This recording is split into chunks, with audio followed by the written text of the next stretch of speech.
बिरादरान किराम, अस्सलामु अलैकुम वरहमतुल्लाहि वबरकातुह। नहमदुहु व नुसल्ली व नुसल्लिमु अला रसूलिहिल करीम। अम्मा बाद फ़अऊज़ु बिल्लाहि मिनश शैतानिर रजीम।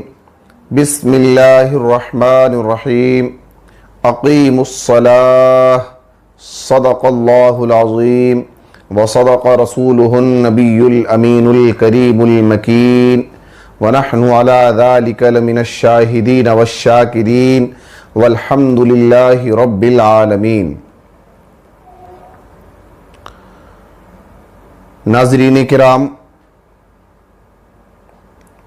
अल्लाह रब्बुल इज़्ज़त ने अपने कलाम मजीद में इरशाद फरमाया, अक़ीमुस्सलाह। एक दो जगह पर नहीं, बहुत सारी जगहों पर ये इरशाद फरमाया और हमें नमाज पढ़ने का हुक्म दिया। अक़ीमुस्सलाह, अक़ीमुस्सलाह, अक़ीमुस्सलाह। कुरान में भी ये बारहा इरशाद फरमाया गया और बहुत सारी जगहों पर कुरान में इसकी ताकीद की गई, नमाज कायम करो। और हमारे नबी ये दो जहां सल्लल्लाहु अलैहि वसल्लम ने भी बहुत सारी हदीसों में ये इरशाद फरमाया और अपनी उम्मत को नमाज पढ़ने का हुक्म दिया और नमाज पढ़ने की ताकीद भी की। हजरात, हम जिस दौर में जी रहे हैं,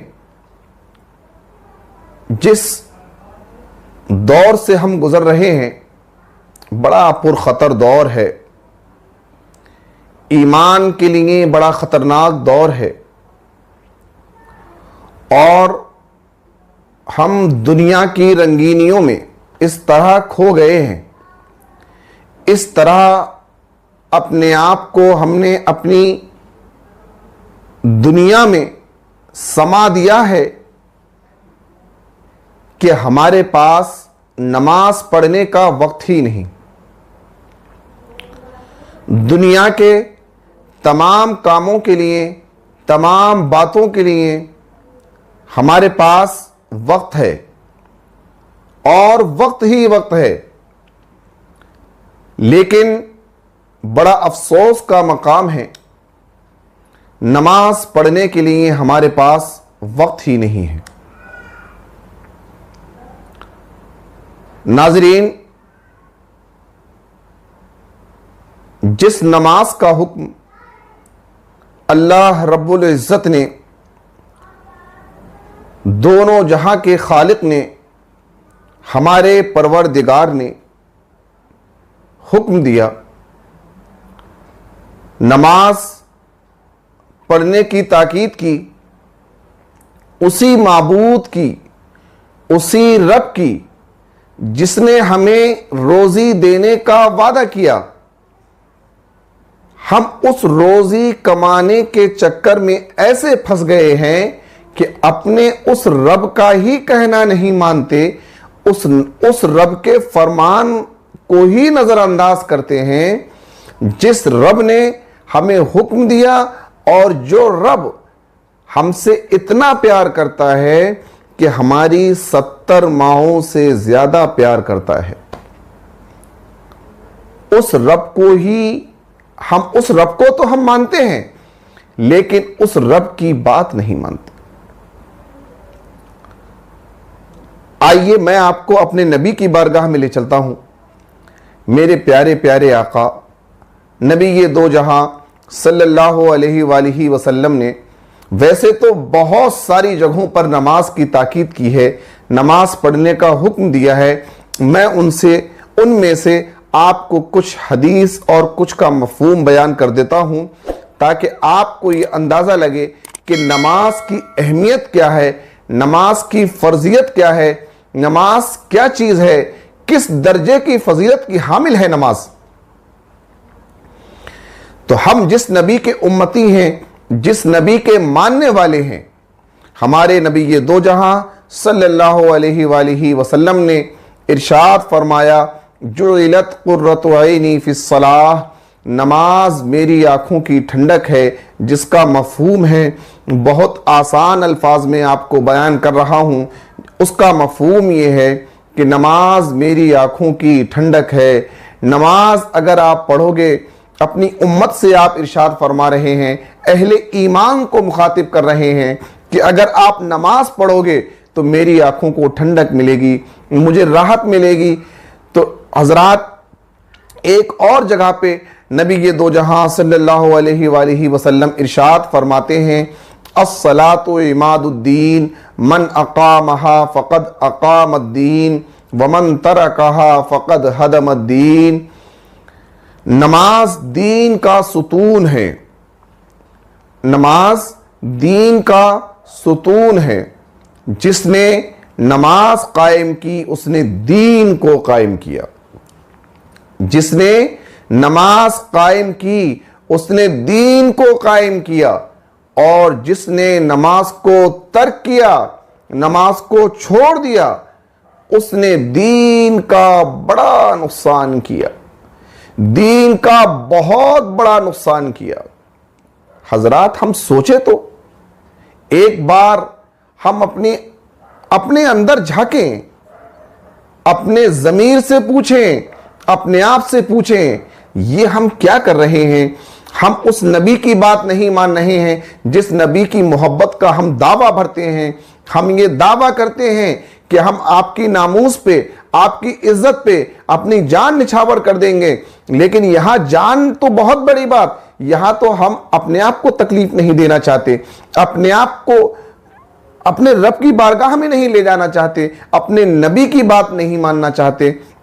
वो नबी, वो प्यारा प्यारा नबी, वो हमारा प्यारा नबी, वो हमारा प्यारा आका, वो हमारे प्यारे रसूल, जो हमारे लिए रातों को जागते थे, जो हमारे लिए रातों को इबादत किया करते थे, रातों को रोते थे, शब बेदारी करते थे। वो नबी जो दुनिया में आए तो हमारे लिए रब्बे हबली उम्मती कहते हुए आए। जब तक दुनिया में रहे हमारी फिक्र रही, हमारी फिक्र रही, और हमारे लिए इतना ज्यादा रोते थे, इतना ज्यादा रोते थे कि सहाबा इकराम परेशान हो जाते थे, परेशान हो जाते थे कि या रसूल अल्लाह आपको क्या हुआ है, या रसूल अल्लाह आप क्यों परेशान हैं, अहे नबी हमारे माँ बाप आप पर कुर्बान, आप क्यों परेशान हैं। और मेरे नबी सजदा रेज होकर अपनी रब की बारगाह में हाजिर होकर दुआएं किया करते थे, आंसू बहाया करते थे, रब्बे हबली उम्मती, रब्बे हबली उम्मती, ऐ रब मेरे उम्मत को बख्श दे।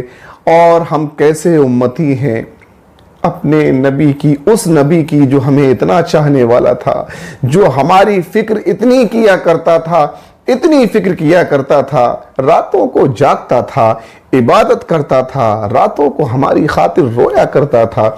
हम कैसे उम्मती हैं, उस नबी की बात नहीं मानते, उस नबी की मोहब्बत का दावा भरते हैं। लेकिन नाजरीन, मैं आपको एक मैसेज देना चाहता हूं, ये मोहब्बत नाकिस मोहब्बत है, ये नाकिस मुकम्मल, ये नाकिस मोहब्बत है, कामिल मोहब्बत नहीं है।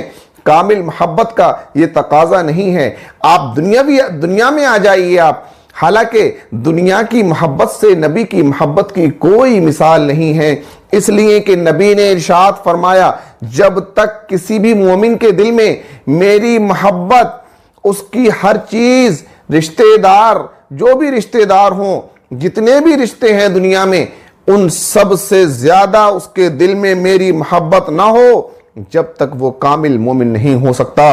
और हजरात, मोहब्बत का तकाजा ये है, मोहब्बत ये चाहती है कि अपने महबूब की अदा को भी पसंद करे, अपने महबूब की बातों को भी पसंद करे, अपने महबूब के हुक्म पर अमल करे।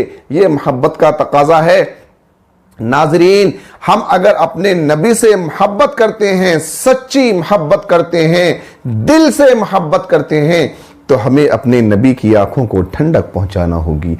हमें अपने नबी की आंखों को ठंडक पहुंचाना होगी, अपने नबी के दिल को राहत पहुंचाना पड़ेगी, अपने नबी को सुकून देना पड़ेगा।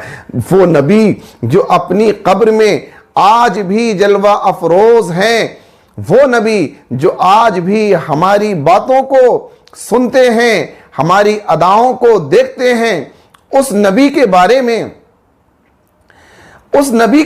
में आप सोचिए कि वो नबी हमारी बातों को जिन बातों का उस नबी ने हुक्म दिया, वो बातें जब हम कर रहे होते हैं, जब हम उन पर अमल कर रहे होते हैं, वो नबी कितना खुश होता होगा, कितना खुश होता होगा कि वो उम्मत जिसके लिए मैंने आंसू बहाए, जिसके लिए मैंने रातों की इबादतें करी, रातों को जागा, अपने रब की बारगाह में दुआ मांगी, सजदा रेज हुआ अपने रब की बारगाह में, ऐ रब देख मेरी उम्मत तुझे सजदा कर रही है, तेरी इबादत कर रही है।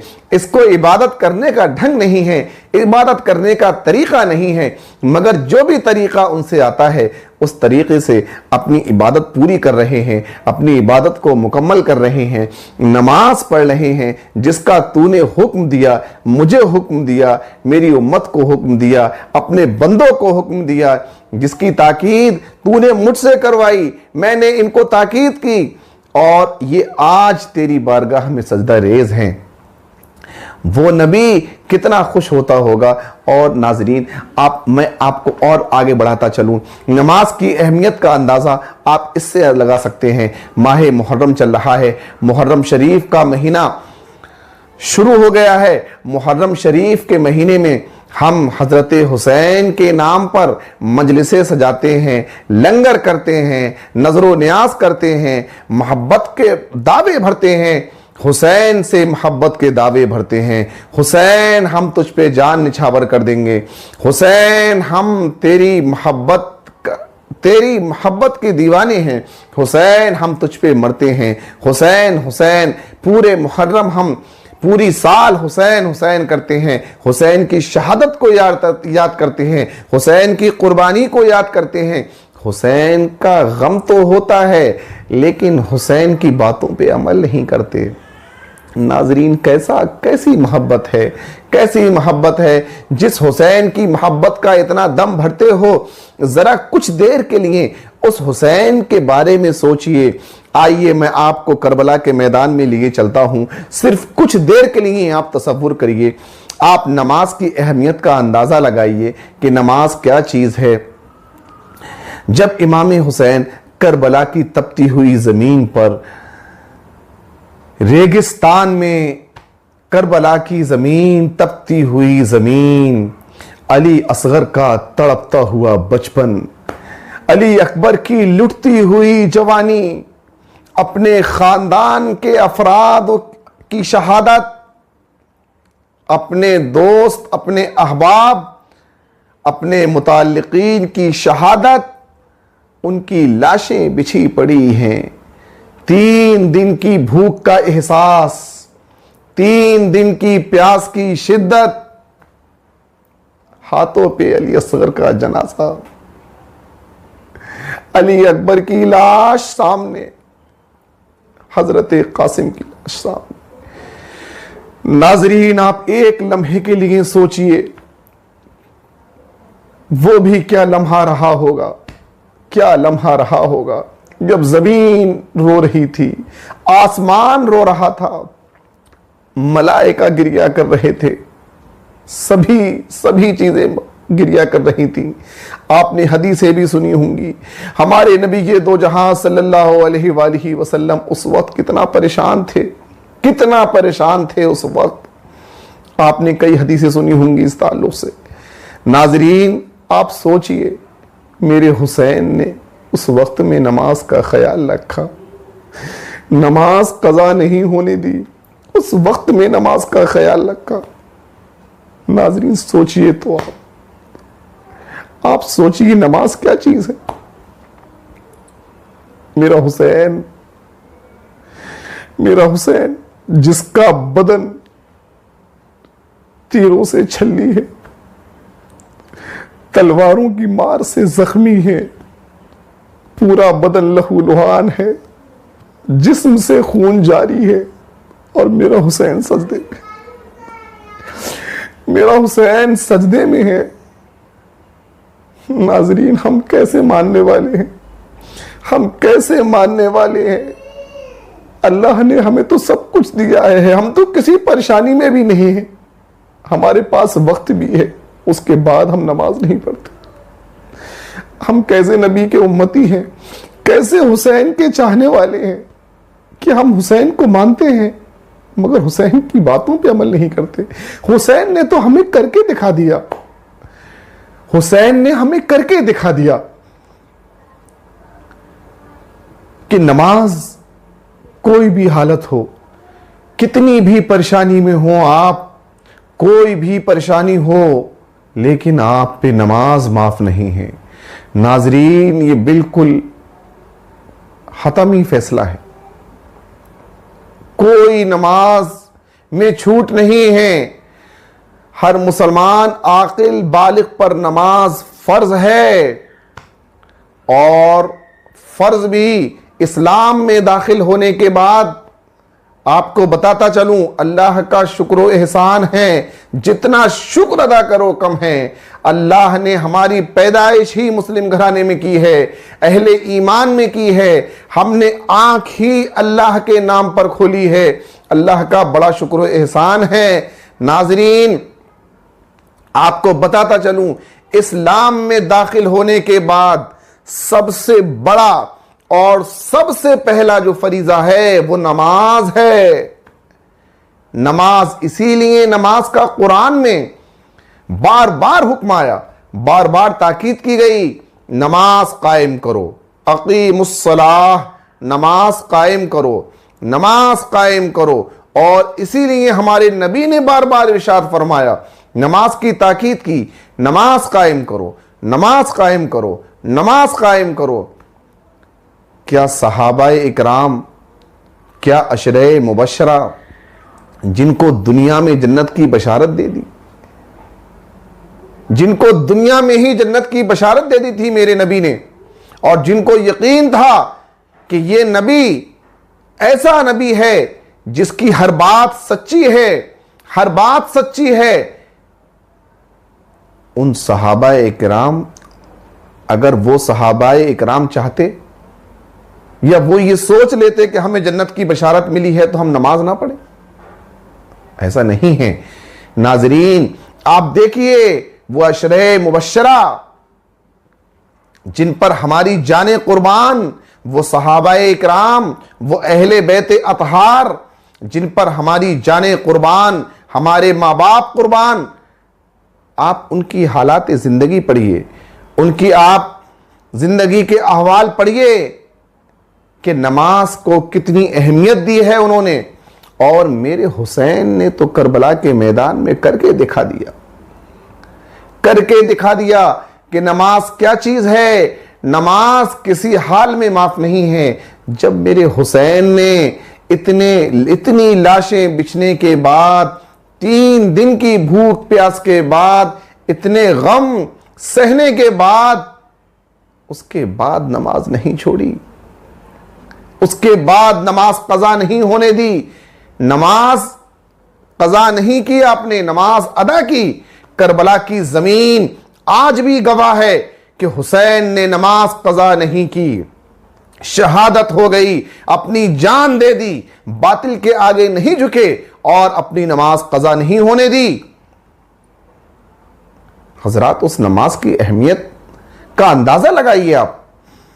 जिस नमाज को आप इग्नोर करते हो, जिस नमाज को आप अहमियत नहीं देते, जिस रोजी की वजह से, दौलत कमाने की वजह से, जिस नमाज के लिए आप वक्त नहीं निकाल पाते, ये दौलत, ये औलाद, ये घर वाले महशर में कोई काम नहीं आएगा। ध्यान रखना नाजरीन, ध्यान रखना, ये कोई काम नहीं आएगा। महशर में भी अगर आपसे सबसे पहला सवाल होगा तो वो यही होगा, रोज महशर के जहां गुदाज बुवद, अव्वलीन पुरसिशे नमाज बुवद।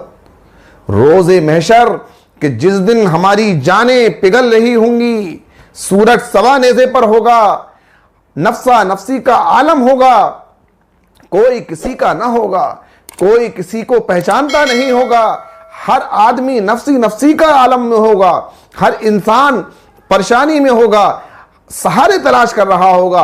उस वक्त कोई सहारा नहीं होगा। सबसे पहला सवाल यही होगा, क्या दुनिया में आप नमाज पढ़ते थे? अगर आपका जवाब हां है तो आपके लिए आसानियां हैं, राहतें हैं और बहुत बहुत समारात हैं। लेकिन अगर आपका जवाब ना है तो जानिए आपके लिए बहुत दुश्वारियां आने वाली हैं। यकीन करिए आपके लिए बहुत दुश्वारियां आने वाली हैं और उस दिन आपकी कोई मदद नहीं करेगा। आपको समझ में आ जाएगा कि जिनके लिए हमने इतना कुछ करा, जिनके लिए हमने नमाजें नहीं पढ़ी, जिनके लिए हमने ज़कातें नहीं दी, जिनके लिए हमने फराइज के लिए वक्त नहीं निकाला, आज वो एक नेकी देने के लिए तैयार नहीं है। कोई किसी को नेकी नहीं देगा, कोई किसी की मदद नहीं करेगा, कोई किसी का सहारा नहीं बनेगा। ये रिश्तेदार, ये दुनिया वाले लोग सब मुंह फेर लेंगे। अगर कोई साथ देगा, कोई सहारा देगा तो वो आपके अपने अमाल होंगे। इसलिए खुदारा, जब तक आप दुनिया में हैं, जब तक अल्लाह ने आपको सांसें दी हैं, आप जिंदगी जी रहे हैं, आप होश में आ जाइए, अपने अमाल को सही करिए। आप अपने अमाल को सही करिए। अमाल ही हमारी दुनिया भी बनाते हैं और हमारी आखिरत भी बनाते हैं। अमाल ही हमारे कब्र में काम आते हैं और कुछ काम नहीं आता है। दुनिया में जिस तरह हम खाली हाथ आते हैं, इसी तरह दुनिया से हम खाली हाथ जाते हैं।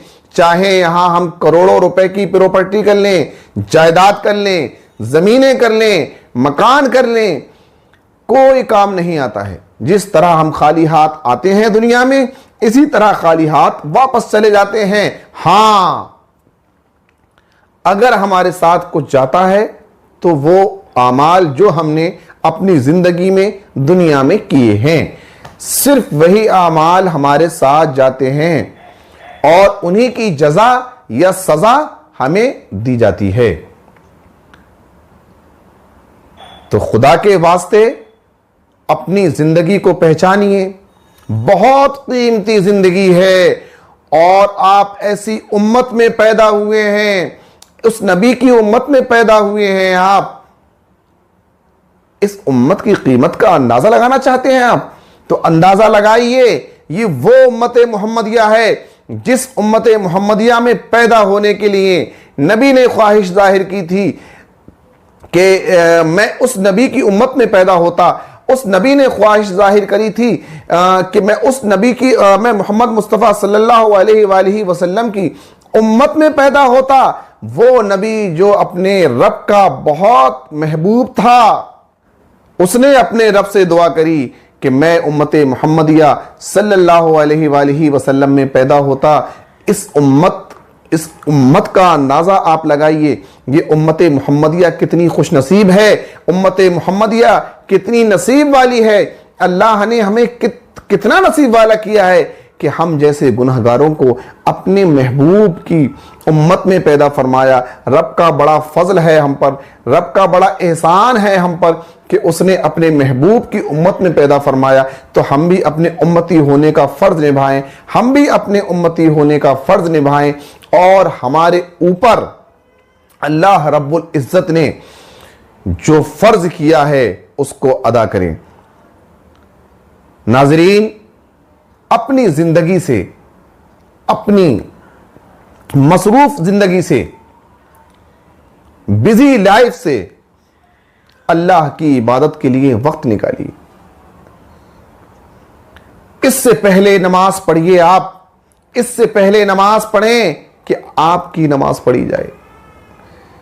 उस दिन से डरिए कि जब आपकी नमाज पढ़ी जाएगी उस दिन से खौफ खाइए कि जिस दिन आपकी नमाज पढ़ी जानी है, और किस दिन पढ़ी जानी है नमाज ये हम नहीं जानते। ये हम नहीं जानते कि हमारी किस दिन, हो सकता है कि हम जो है अभी बैठे हैं, हो सकता है कि अगली सांस हमें आए या ना आए, अगली रात तो बहुत बड़ी बात, या सुबह नमूदार होना तो बहुत बड़ी बात। हो सकता है हम जो बातें कर रहे हैं इस वक्त आपसे, जो सांसें ले रहे हैं, हो सकता है हमारी ये आखिरी सांसें हों। इसलिए कि अल्लाह रब्बुल इज्जत ने कुरान में इरशाद फरमाया, ला यस्तअखिरून साअतन वला यस्तक़दिमून। अल्लाह ने जिसकी जितनी सांसें मुकर्रर कर दी हैं और जितनी जिंदगी मुकर्रर कर दी है, उससे एक दिन या एक रात तो बहुत बड़ी बात, एक घड़ी आगे पीछे नहीं हो सकता, ना आगे हो सकता है ना पीछे हो सकता है। जिसका जो वक्त मुकर्रर है उसी वक्त में जाना है। तो खुदा के वास्ते, खुदारा अपनी जिंदगी से रब की इबादत के लिए वक्त निकालिए। कितने भी बिजी हों आप, जहां बीवी बच्चों के हुकूक अदा करना आप पर लाजिम है, जरूरी है। बीवी बच्चों के लिए, अहले खाना के लिए आप जो दौलत कमाते हैं, रोजी कमाते हैं, वो भी जरूरी है, लाजमी चीज है, वो उसका जिम्मा आप ही के ऊपर है। लेकिन आप उसके वो भी करिए, आप हुकूक भी अदा करिए, हुकूकुल इबाद भी अदा करिए, लेकिन हुकूकुल्लाह भी अदा करिए।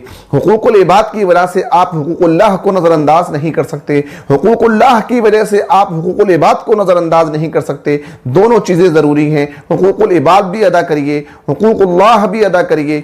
अल्लाह के जो हम पर हक़ हैं वो ये हैं कि उसकी इबादत करिए, नमाज पढ़िए, रोज़ा रखिए, ज़कात दीजिए। अल्लाह ने अगर आपको साहिब इस्तिताअत किया है, हज करिए, कुर्बानी करिए। ये हम पर अल्लाह के हुकूक हैं जिनका अल्लाह ने हमें हुक्म दिया।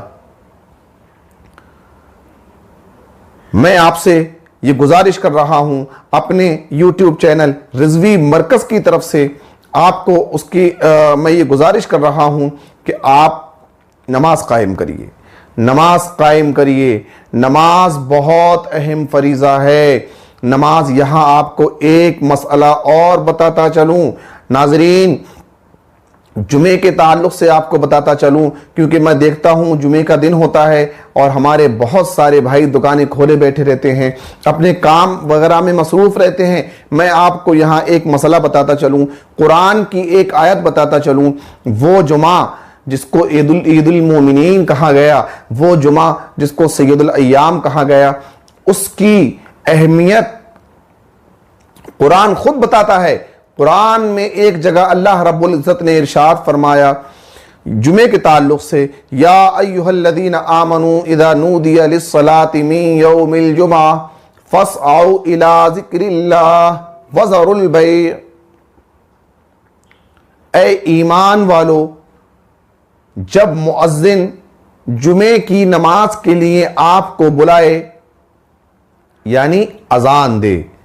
आजकल जिसको हम जुमे की पहली अजान कहते हैं, अजान अव्वल कहते हैं, जुमे की जो अजान अव्वल है, जब मुअज्जिन अजान देता है यानी अजान अव्वल देता है, तो हमें हुक्म है फस्अऊ इला ज़िक्रिल्लाह, अल्लाह के जिक्र की तरफ दौड़ते हुए जाओ।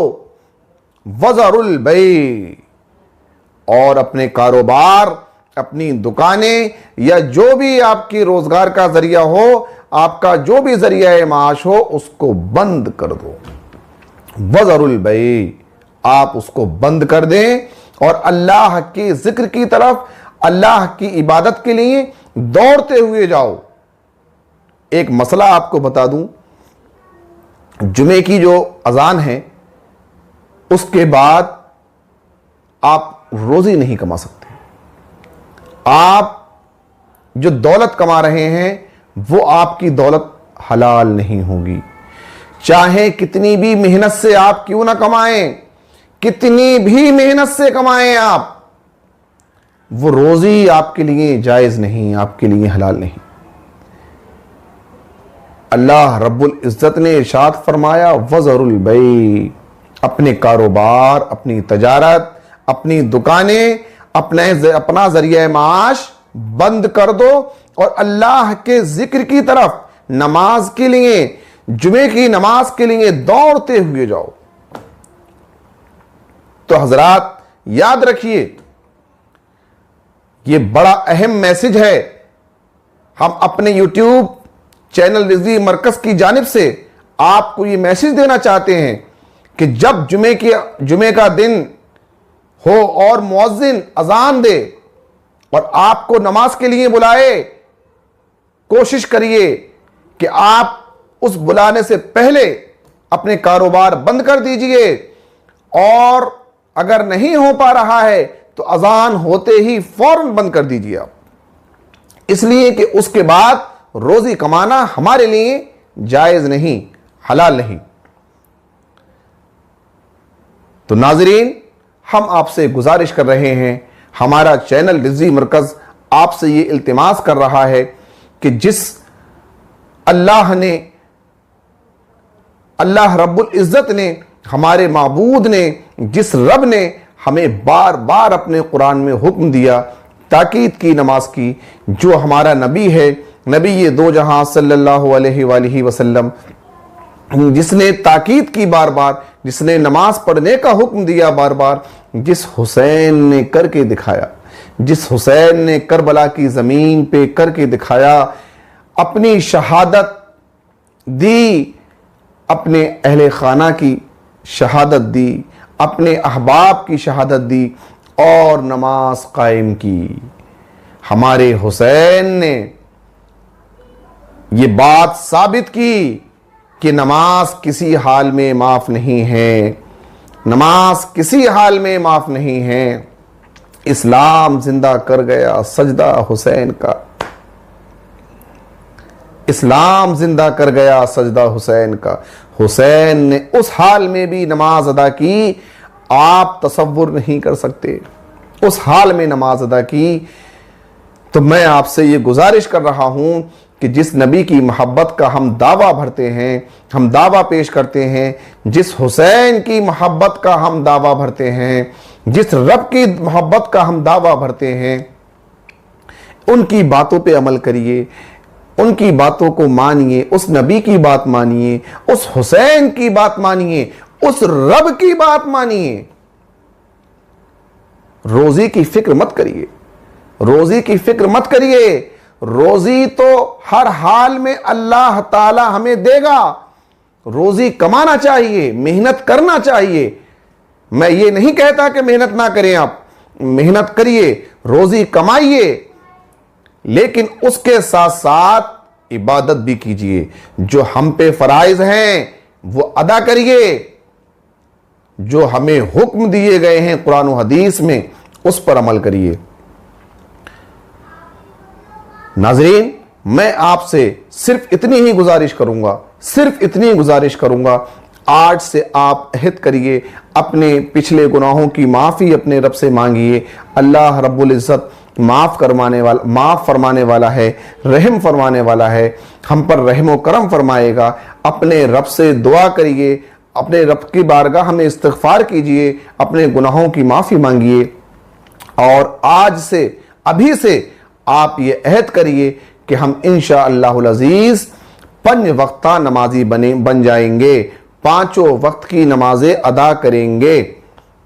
आज से ही आप ये अहद करिए कि हम 5 वक्ता नमाज इंशाअल्लाह अपने वक्त पर अदा करेंगे। तो नाजरीन, हमने आपसे जो कहा था, जो वादा किया था कि आने वाली वीडियोस में इंशाअल्लाह हम आपको नमाज का मुकम्मल बयान बताएंगे, उसी कड़ी में आज हम सबसे पहले आपके लिए लेकर आए हैं शराइते नमाज, नमाज की शर्तें। शराइत वो होते हैं कि जिनका काम होने से पहले होना जरूरी होता है। यानी अगर हमने नमाज की नियत की है, नमाज पढ़ने का इरादा है, तो सबसे पहले नमाज पढ़ने से पहले हमें देखना यह होगा कि जो नमाज की शर्तें हैं वो हमारे अंदर पाई जाती हैं या नहीं। नमाज की जो शर्तें हैं उन पर हम खरे उतरते हैं या नहीं। तो नाजरीन, सबसे पहले ये जान लीजिए कि नमाज की शर्तें कितनी हैं। नमाज की 6 शर्तें हैं। 6 नमाज की 6 शर्तें हैं। इन 6 शर्तों में से अगर एक भी शर्त नहीं पाई जाती है तो हम नमाज पढ़ने के काबिल नहीं हैं, नमाज पढ़ने के लायक नहीं हैं, और अगर हम पढ़ भी लें तो हमारी नमाज नहीं होगी। शराइत नमाज 6 हैं। 6। सबसे पहला तहारत, दूसरा सत्रे औरत, तीसरा इस्तिकबाले क़िबला, चौथा वक्त, पांचवा नियत और छठा तहरीमा। अब मैं आपको बताता हूं तफसील से कि कौन सा रुकन क्या है, कौन सी शर्त क्या है। सबसे पहला जो रुकन है, सबसे पहली जो शर्त है वो है तहारत। तहारत का मतलब यह होता है, हमने आपको जो गुस्ल का तरीका बताया था, आप पाक हो, आपका बदन पाक हो, आप बावुजू हो। हम पहले आपको नाजरीन याद दिला दें, आपको हम पहले गुस्ल का और वुजू का तरीका बता चुके हैं। अगर आपने नहीं देखा है तो हमारी आपसे गुजारिश है कि आप जो पहले वाली वीडियो है वो देखें, उसमें मुकम्मल आपको बयान मिलेगा गुस्ल का और वुजू का। तो तहारत का जो मतलब है वो ये है कि आप पाक हों। जो तरीका हमने बताया आपको, उस तरीके से आपने गुस्ल किया हो, आपका जिस्म पाक हो। जिस तरह से वुजू करने का तरीका आपको बताया उस तरह से आपने वुजू किया हो, आप बावुजू हो, आपके कपड़े पाक हों, कपड़ों पर किसी तरह की कोई निजासत या गंदगी नहीं लगी हो, आप जिस जगह नमाज पढ़ रहे हैं वो जगह पाक हो, जिस कपड़े पर नमाज पढ़ रहे हैं या जा नमाज पर या मुसल्ले पर वो पाक हो, उस पर कोई गंदगी न लगी हो। यह तहारत का मतलब होता है। सब चीज पाक होनी चाहिए, हमारा बदन, हमारे कपड़े, वो जगह जहां नमाज पढ़ रहे हैं, वो कपड़ा जिस पर नमाज पढ़ रहे हैं, बावुजू हो, बागुस्ल हो। यह है तहारत।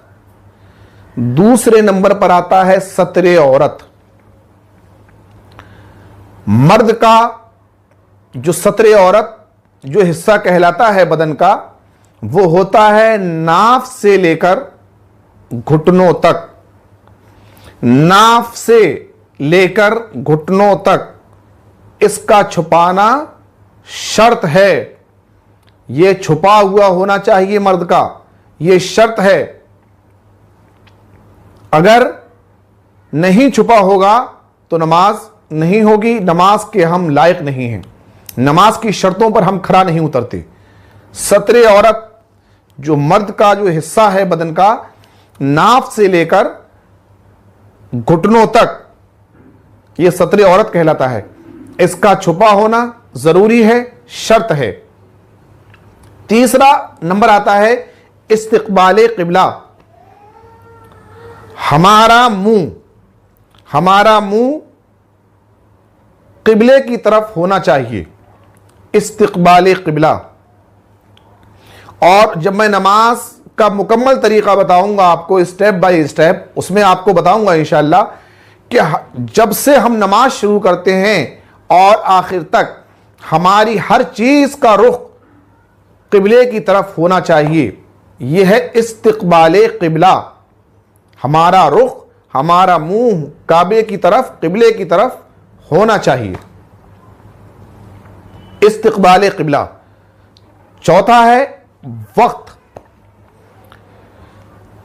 नाजरीन, वक्त से जो मुराद है वो ये है कि जिस वक्त की हम नमाज पढ़ रहे हैं उसका वक्त होना चाहिए। मसलन जुहर की नमाज पढ़ रहे हैं तो अब तो बहुत आसानियां हो गई हैं।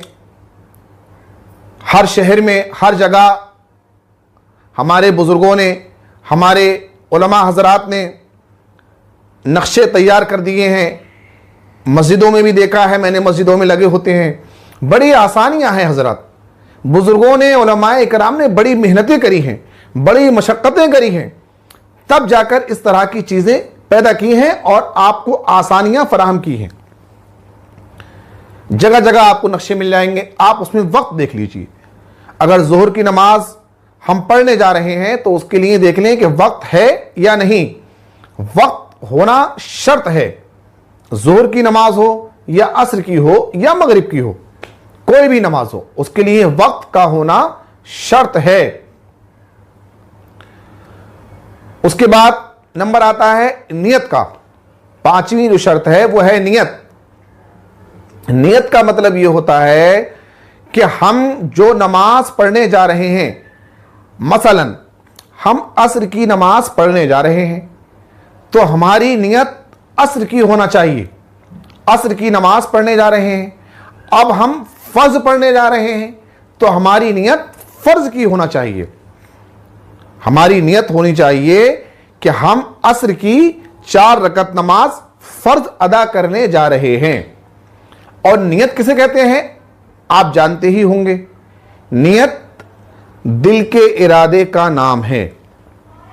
जो हमने दिल में कस्द किया है, हमने जो दिल में इरादा किया है, उसी को हम नियत कहते हैं। वही हमारी नियत होती है। तो नियत नमाज की 5वीं शर्त है। नियत का होना शर्त है। उसके बाद जो 6ठी शर्त है वो शर्त है तहरीमा, यानी नियत बांधना। नियत बांधना और आसान कर दूं आपको। तहरीमा का मतलब यह होता है, जो शर्त है तहरीमा, उसका मतलब यह होता है कि जैसे ही आप तहरीमा करेंगे, आप के ऊपर नमाज की हालत के अलावा जो चीज़ें जायज़ थीं, आप उन चीज़ों को अपने ऊपर हराम कर लीजिए। ये 6ठी शर्त है। यानी नियत बांधना, दुनिया में नमाज की हालत के अलावा आपके ऊपर जो चीज़ें जायज़ थीं, हलाल थीं, आप उन चीज़ों को जब तक नमाज की हालत में रहें अपने ऊपर हराम कर लीजिए। यानी अब सिर्फ दुनिया से, दुनिया की चीज़ों से कोई मतलब नहीं, कोई सरोकार नहीं। अब हम अपने रब की बारगाह में जा रहे हैं, अपने रब की इबादत के लिए जा रहे हैं। अपने रब की इबादत करेंगे। दुनिया के ख्यालों से, दुनिया की बातों से, रिश्तेदारों से, जायज़ चीज़ों से, हलाल चीज़ों से हमें कोई सरोकार नहीं, कोई मतलब वास्ता नहीं हमें। हम अपने ऊपर उन सारी हलाल चीज़ों को हराम कर लें। ये नमाज की 6 शर्तें हैं जिनका जानना आप हजरात के लिए अशद ज़रूरी है। नमाज से पहले इन 6 शर्तों का पाया जाना ज़रूरी है। अगर इन 6 शर्तों में से एक भी शर्त नहीं पाई जाती तो नमाज अदा नहीं होगी, नमाज नहीं होगी। इन 6 शर्तों का बहुत ख्याल रखें, ये बहुत ज़रूरी है। शराइत नमाज के बाद अब हम बात करते हैं फ़राइज़ नमाज की। फ़राइज़ नमाज यानी नमाज की हालत में जो नमाज के फरीज़े हैं वो कितने हैं और क्या हैं। सामीन, फ़राइज़ नमाज जिन्हें कहा जाता है नमाज की हालत में जो फरीज़े हैं, जो फ़र्ज़ हैं, जो रुक्न, जो फ़र्ज़ हैं, उनकी तादाद 7 है। 7 शराइत नमाज 6 थी, वो हमने आपको बताया था। फ़राइज़ नमाज 7 हैं। शराइत नमाज, नमाज शुरू करने से पहले पाया जाना ज़रूरी है। फ़राइज़ नमाज, अब नमाज की बात आ गई, हालत नमाज की बात आ गई। अब हमने जब दुनिया की चीज़ें, दुनिया की हलाल चीज़ें, दुनिया की जायज़ चीज़ें अपने ऊपर हराम कर ली, अपने रब की बारगाह में आ गए, अपने रब की बारगाह में सर बसजूद होने आ गए, सजदा रेज़ होने को आ गए, तो अब हमारे ऊपर कुछ फ़राइज़ हैं, कुछ रुकन हैं। उस फरीज़े को अदा करने के लिए कुछ रुकन हैं जो फ़र्ज़ हैं, जिनका होना निहायत ज़रूरी है। वो नमाज से पहले की शराइत थी, ये नमाज के अंदर के रुकन हैं, फ़र्ज़ रुकन हैं, जिनका होना ज़रूरी है। इनके बारे में भी वही हुक्म है कि अगर इन 7 फ़राइज़ में से एक भी अदा नहीं हुआ तो नमाज नहीं होगी, नमाज नहीं होगी। नमाज वाजिबुल इयादा है, आपको दोहराना पड़ेगी, नमाज नहीं हो सकती। तो फ़राइज़ नमाज कितने हैं? 7। फ़राइज़ नमाज 7 हैं। पहले नंबर पर आता है तकबीर तहरीमा, तकबीर तहरीमा। दूसरे नंबर पर आता है क़ियाम। तीसरे नंबर पर आता है क़िराअत। चौथे पे आता है रुकू। पांचवें पे आता है सजदा। छठे पे आता है क़ादए अखीरा। और 7वें पे आता है खुरूज बिसुन्निही। ये 7 फ़राइज़ हैं नमाज के। अब ये हैं क्या, किसका क्या मतलब है, किस तरह से अदा होंगे, वो हम आपको बता देते हैं तफसील के साथ। सबसे पहला जो फरीज़ा है, सबसे पहला जो रुकन है, वो है तकबीर तहरीमा। अल्लाहु अकबर कहते हुए नियत बांधना। अल्लाहु अकबर कहते हुए नियत बांधना, ये पहला फरीज़ा है। अल्लाहु अकबर कहते हुए नियत बांधना, पहला फरीज़ा नमाज का, पहला रुकन। दूसरा है क़ियाम, इतनी देर तक खड़े रहना कि फ़राइज़ व वाजिबात जब तक अदा न हो, या और आसान अल्फाज में बता दूं आपको, जब तक आपकी क़िराअत मुकम्मल न हो, क़ियाम फ़र्ज़ है। उसके बाद तीसरे नंबर पर आता है क़िराअत। क़िराअत करना फ़र्ज़ है। क़िराअत का मतलब कुरान का पढ़ना फ़र्ज़ है। अभी मैं आपको बताऊंगा कि कितना पढ़ना कम से कम ज़रूरी है, वो अभी आपको जब तफसील से बताऊंगा, नमाज का पूरा तरीक़ा बताऊंगा स्टेप बाय स्टेप, तो इंशाअल्लाह अल अज़ीज़ उसमें बताऊंगा आपको। अभी हम बात कर रहे हैं फ़िलहाल फ़राइज़ नमाज की। क़िराअत हो गया, उसके बाद नंबर आता है रुकू का। रुकू जो हम लोग करते हैं वो फ़र्ज़ है, फ़राइज़ नमाज में से है रुकू।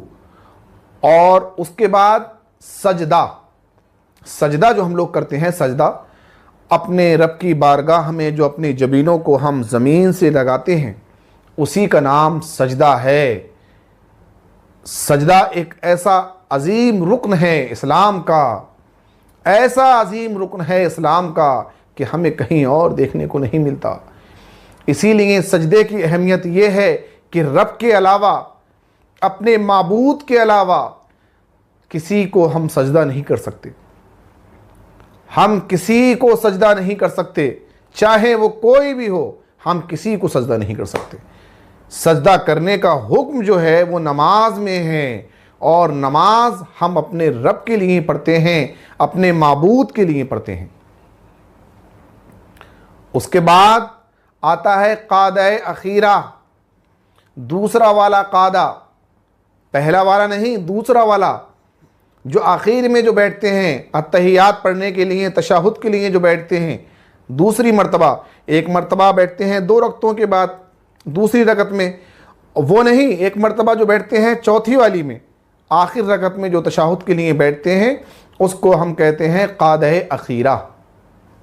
पहला वाला जो होता है वो क़ादा ऊला होता है। क़ादा ऊला फ़र्ज नहीं है, क़ादा अखीर वाला, क़ादा अखीरा फ़र्ज है।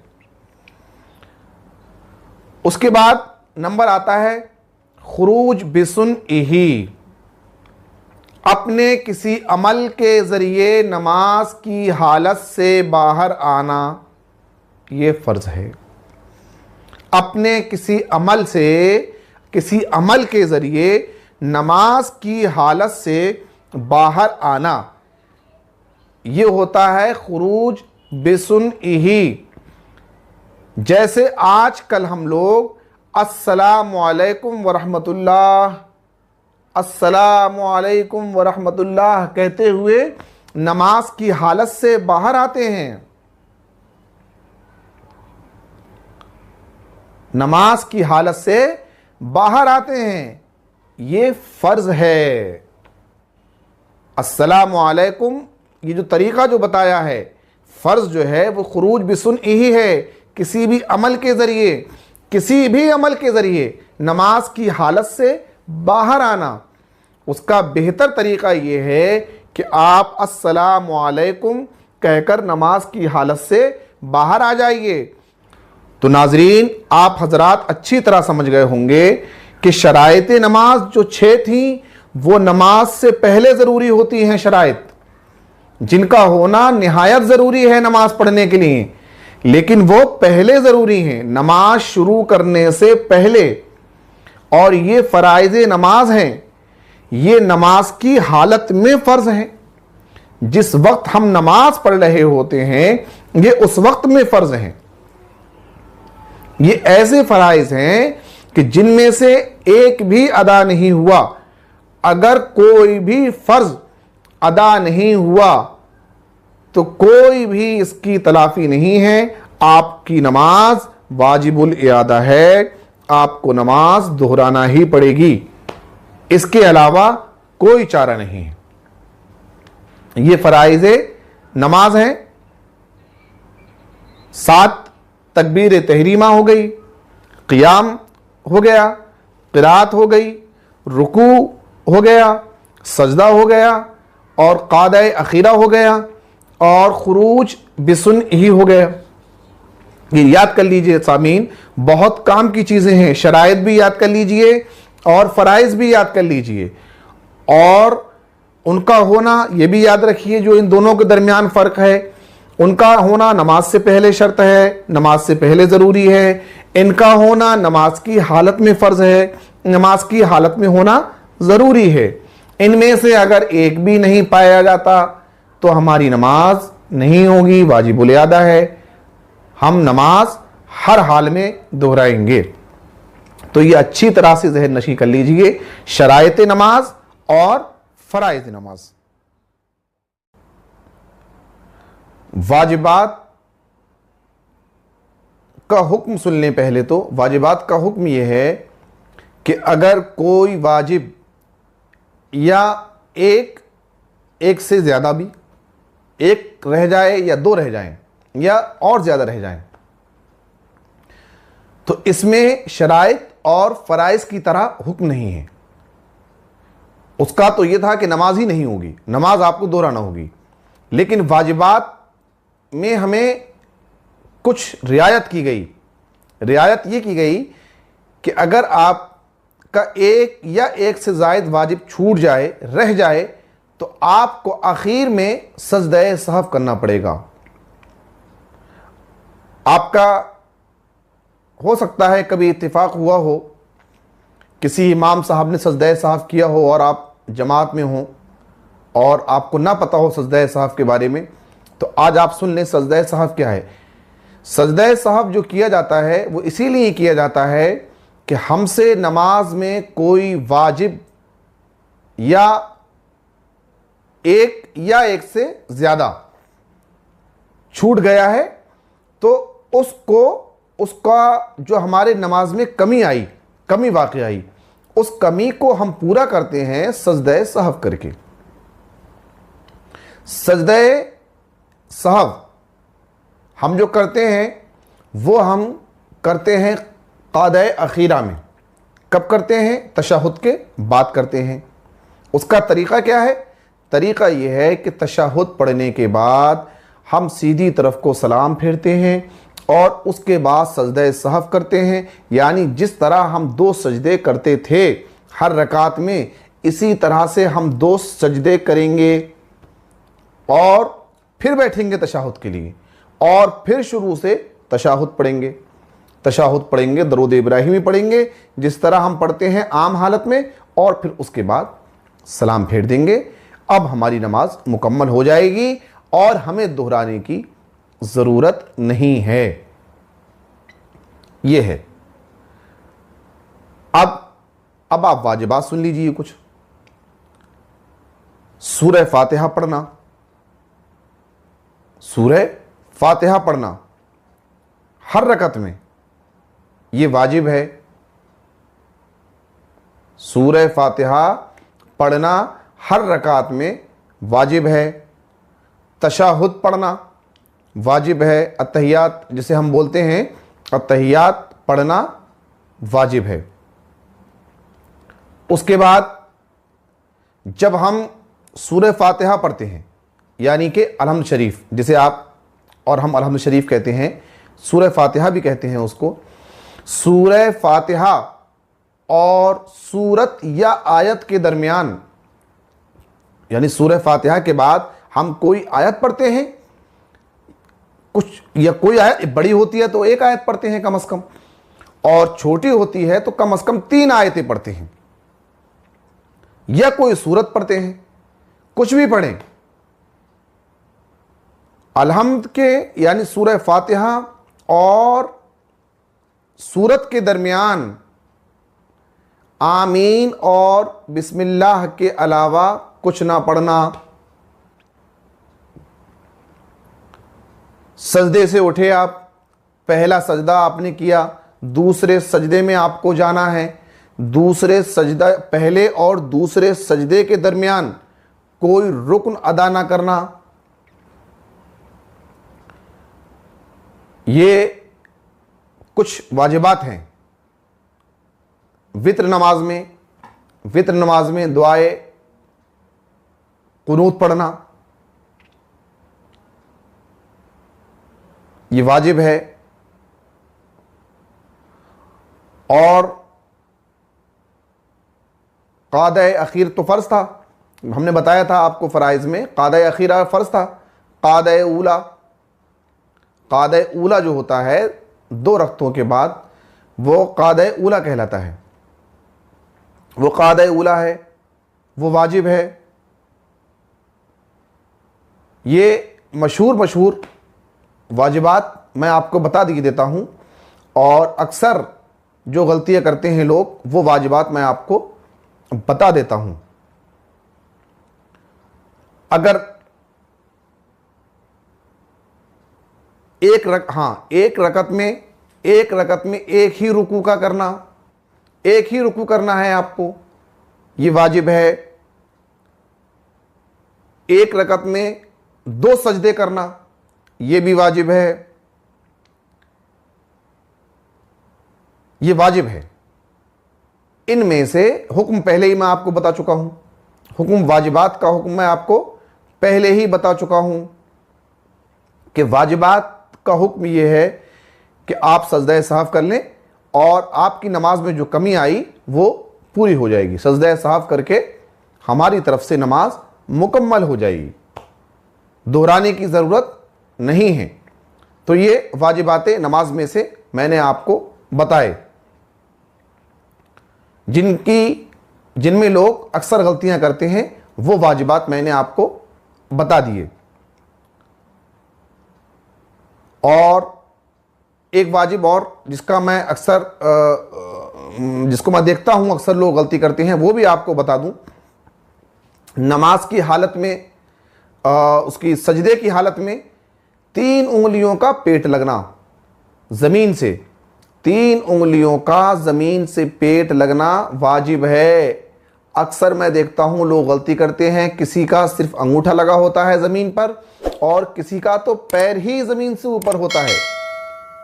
3 उंगलियों का पेट लगना ज़मीन पर वाजिब है सजदे की हालत में। ये वाजिबात नमाज नाजरीन मैंने आपको बताए, शराइत, फ़राइज़, वाजिबात और उनका हुक्म बताया। इसको अच्छी तरह से जहन नशी कर लीजिए, ध्यान से सुनिए और बार बार देखिए, बार बार सुनिए। हमारा जो मकसद है वो यही है।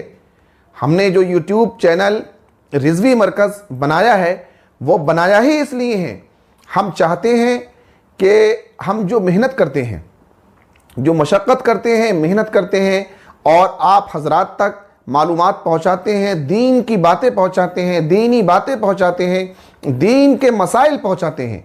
हम चाहते हैं हजरात कि जिन बातों को हम आप तक पहुँचाते हैं बड़ी मेहनत से पहुँचाते हैं, वक्त निकाल कर पहुँचाते हैं, तो हम चाहते हैं कि आप इन बातों को ध्यान से सुनिए, इनको जहन नशी करिए, इनको याद करिए और इन पर अमल भी करिए, ताकि आपको भी इसका सवाब मिले, सुनने का, देखने का और अमल करने का, और हमें भी आप तक पहुंचाने का और बताने का हमें भी सवाब मिले। आप भी सवाब के मुस्तहिक हों और हम भी सवाब के मुस्तहिक हों। तो नाजरीन, मैं आपसे गुजारिश कर रहा हूं कि आप इन वीडियोस को, इन क्लिप्स को, जो हमारा मकसद है कम वक्त में आपको भरपूर मालूमात देना, मालूमात फराहम कराना, पूरी मालूमात फराहम कराना शॉर्ट क्लिप्स के ज़रिए, वो मकसद हमारा पूरा हो जाए। तो ये शराइत, फ़राइज़, वाजिबात, इनको अच्छी तरह से जहन नशी कर लें और इनका जो हुक्म है उसको भी आप अच्छी तरह से जहन नशी कर लें। मुहतरम नाज़रीन, अस्सलामु अलैकुम वरहमतुल्लाहि वबरकातुह। नाज़रीन, आज हम आपके लिए बहुत अहम वीडियो क्लिप लेकर आए हैं, जिसका मुझे ख़ुद गुज़श्ता कई दिनों से इंतज़ार था और मैं दिल से ये चाह रहा था कि ये अहम वीडियो क्लिप मैं आप तक जितनी जल्दी पहुंचा सकूं इतना बेहतर है, लेकिन मसरूफ़ियात की वजह से मैं आपके सामने हाज़िर न आ सका और इसीलिए इतनी ताख़ीर हुई। इसके लिए मैं माज़रत ख़्वाह हूँ और मुझे आज निहायत खुशी हो रही है कि मैं आपके सामने हाज़िर हूँ और आपके लिए बड़ी ही खूबसूरत और बहुत अहम वीडियो क्लिप लेकर आए हैं। इसके लिए मैं ख़ुद भी बहुत ज़्यादा खुश हूँ। नाज़रीन, पिछले कई क्लिप्स में हम नमाज के ताल्लुक़ से लगातार बात करते आ रहे हैं। हमने पहले आपको बताया था नमाज की शराइत, नमाज के वाजिबात, नमाज के फ़राइज़ सब आपको हम बता चुके हैं। अब नंबर है नमाज का तरीक़ा। नमाज का तरीक़ा क्या है, नमाज हमें किस तरह से अदा करना चाहिए। मैं कोशिश करूँगा इंशाअल्लाह कि आपको स्टेप बाय स्टेप और आसान तरीक़े से आप तक अपनी बात पहुंचा सकूं। खुदा से मेरी दुआ है कि मैं अपनी बात आसान अल्फाज में, आम फहिम अल्फाज में आप तक पहुंचाने में कामयाब हूं। अल्लाह ताला मदद फरमाए और हमें और आपको अमल करने की तौफीक अता फरमाए। तो नाज़रीन, बिला किसी ताख़ीर के हम शुरुआत करते हैं। नमाज की अहमियत ये कोई बताने की बात नहीं है। नमाज की अहमियत क्या है, नमाज क्या चीज़ है, ये कोई ढकी छुपी बात नहीं, या कोई ऐसी बात नहीं कि जिसके बारे में आप हज़रात को बताया जाए। आप हज़रात ख़ुद जानते हैं कि नमाज की अहमियत क्या है, नमाज क्या चीज़ है, और इसीलिए हम ये लेकर आए हैं कि नमाज का आपको तरीक़ा बताया जाए कि नमाज हम किस तरह से अदा करें। इसीलिए आपसे गुजारिश है कि ये वीडियो आप बहुत ध्यान से और बड़े गौर से देखिए और सुनिए, इसलिए कि ये इसका जानना आपके लिए ज़रूरी ही नहीं, अशद ज़रूरी है। नमाज हमारी ज़िंदगी में हमारी रूह की ग़िज़ा है। जैसे हमारी जिस्मानी ग़िज़ा में हमारी जिस्मानी ग़िज़ा ज़रूरी है हमें जिस्म के लिए, सादा अल्फाज में कहूँ तो जैसे खाना हमारे जिस्म के लिए ज़रूरी है, इसी तरह हमारी रूहानी ग़िज़ा ज़रूरी है। और रूहानी ग़िज़ा अल्लाह की इबादत है, और अल्लाह की इबादत में सबसे ज़्यादा ख़ास और सबसे ज़्यादा ज़रूरी नमाज है। इसीलिए ये आज का बहुत अहम वीडियो है। आप आखिर तक इसको देखें, और हम आपसे ये गुजारिश कर रहे हैं कि अगर आपने अभी तक हमारे YouTube चैनल रिज़वी मरकज़ को सब्सक्राइब नहीं किया है, या आप अभी नए नए आए हैं, तो आपसे हम पुरखुलूस गुजारिश करते हैं कि आप इस चैनल को सब्सक्राइब करें और हमारे दीन के इस मिशन में हमारे कदम ब कदम साथ चलें। आप हमारे चैनल को सब्सक्राइब करें और अपने दोस्तों अहबाब के साथ ज़रूर शेयर करें। तो चलिए नाज़रीन, बिला किसी ताख़ीर के मैं शुरू करता हूँ नमाज का तरीक़ा। सबसे पहले जब हम वज़ू करके तैयार होते हैं, नमाज के लिए नियत करते हैं, नमाज की नियत करते हैं, तो मैं आपको नियत बता देता हूँ। सबसे पहले मैं आपको नियत बताता हूँ। यहाँ हम आपको बता रहे हैं कि ज़ुहर के 4 फ़र्ज़, ज़ुहर के 4 फ़र्ज़ मैं आपको बता रहा हूँ कि उसकी नियत किस तरह से होगी और किस तरह से वो अदा किए जाएंगे और उनके ज़रूरी मसाइल क्या हैं। सबसे पहले नियत का नंबर आता है। नियत के जो अल्फाज हैं, जो आसान अल्फाज हैं, मैं उनकी बात कर रहा हूँ और उन्हीं अल्फाज को मैं दोहरा रहा हूँ ताकि आप लोग आसानी से समझ सकें और आपको याद भी हो जाए। तो हम बात करते हैं ज़ुहर के 4 फ़र्ज़ की। आप सबसे पहले वज़ू करके जब आते हैं, मुसल्ले पर खड़े होते हैं, तो आपके हाथ, दोनों हाथ नीचे रहेंगे और उसके बाद आप नियत करेंगे।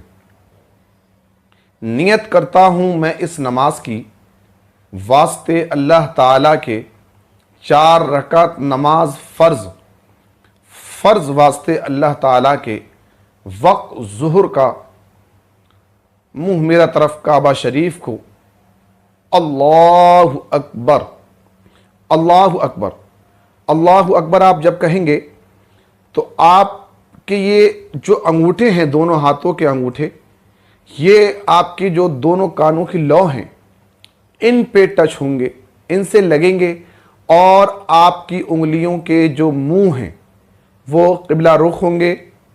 यानी इनका जो मुंह है, ये जो इनका मुंह है ये वाला, ये ऐसा रहेगा, क़िबले की तरफ को रहेगा। इस तरह से आप देख लीजिए, संभाल के देख लीजिए, इस तरह से आपकी उंगलियों का रुख रहेगा, और आपके अंगूठे, दोनों हाथों के अंगूठे आपके दोनों कानों की लौह से लगेंगे। और उसके बाद आप मुंह मेरी तरफ काबा शरीफ को अल्लाह अकबर कहते हुए आप नियत बांध लेंगे। अब यहां आप दो बातें और सुन लें। अगर आप इमाम के पीछे हैं तो आप कहेंगे वक्त ज़ुहर का, पीछे मैं इस इमाम के मुंह मेरा तरफ काबा शरीफ को अल्लाह अकबर। और अगर आप इमाम के पीछे नहीं हैं, आप अपनी तन्हा नमाज पढ़ रहे हैं, तो आपके लिए इतना ही काफ़ी है, वक्त ज़ुहर का और मुंह मेरा तरफ काबा शरीफ को अल्लाह अकबर, इतना ही काफ़ी है। अब नियत के ताल्लुक़ से एक मसला सुन लें। नियत असल में दिल के इरादे का नाम है। नियत असल में दिल के इरादे का नाम है, और असल नियत और असल इरादा जब हम करते हैं नमाज का, असल नियत तो हमारी उसी वक्त हो जाती है जब हम पाक होते हैं, वज़ू करते हैं। असल नियत हमारे दिल में इरादा जब ही हो जाता है कि हम नमाज पढ़ने जा रहे हैं, और जब नमाज पढ़ने को खड़े होते हैं तभी हमारे दिल में का जो इरादा होता है, जो नियत होती है, वो यही होती है कि हम नमाज अदा करने जा रहे हैं। तो अगर किसी भाई को ये अल्फाज जो मैंने अभी बताए, ये अगर ना कह मिलें या अगर याद ना कर पाएँ वो, तब भी उनकी नमाज हो जाएगी। नमाज में किसी तरह की कोई ख़राबी या कोई कमी नहीं आएगी, नमाज आपकी मुकम्मल हो जाएगी। हाँ, अगर ये अल्फाज कह लें तो बेहतर है। अगर ना भी याद हैं या याद नहीं हो पा रहे हैं कोशिश करने के बावजूद, तब भी कोई आपकी नमाज में ख़राबी या कोई कमी नहीं आएगी। अब आपने तकबीर तहरीमा कर लिया, अल्लाह अकबर कहते हुए आपने नियत बांध ली। अब नियत आपको किस तरह से बंधना है, ध्यान से देखिए आप हजरत। आपको नियत इस तरह से, ये 3 उंगली है, 3 उंगली यहां रहेंगी, इसकी पीठ पर रहेंगी कलाई की, इस तरह से, इस तरह से। अंगूठा आपका यहां ऊपर आएगा, ऊपर इस तरह से, इस तरह से, और छंगुली आपकी यहां आएगी, देख लें आप हजरत, इस तरह से। अंगूठा आपका यहां आएगा, और ये छंगुली जो है आपकी, छंगुली ये आपकी यहां आएगी, अंगूठा आपका यहां आएगा, और ये 3 उंगली इस तरह से कलाई की पुष्ट पर रहेंगी।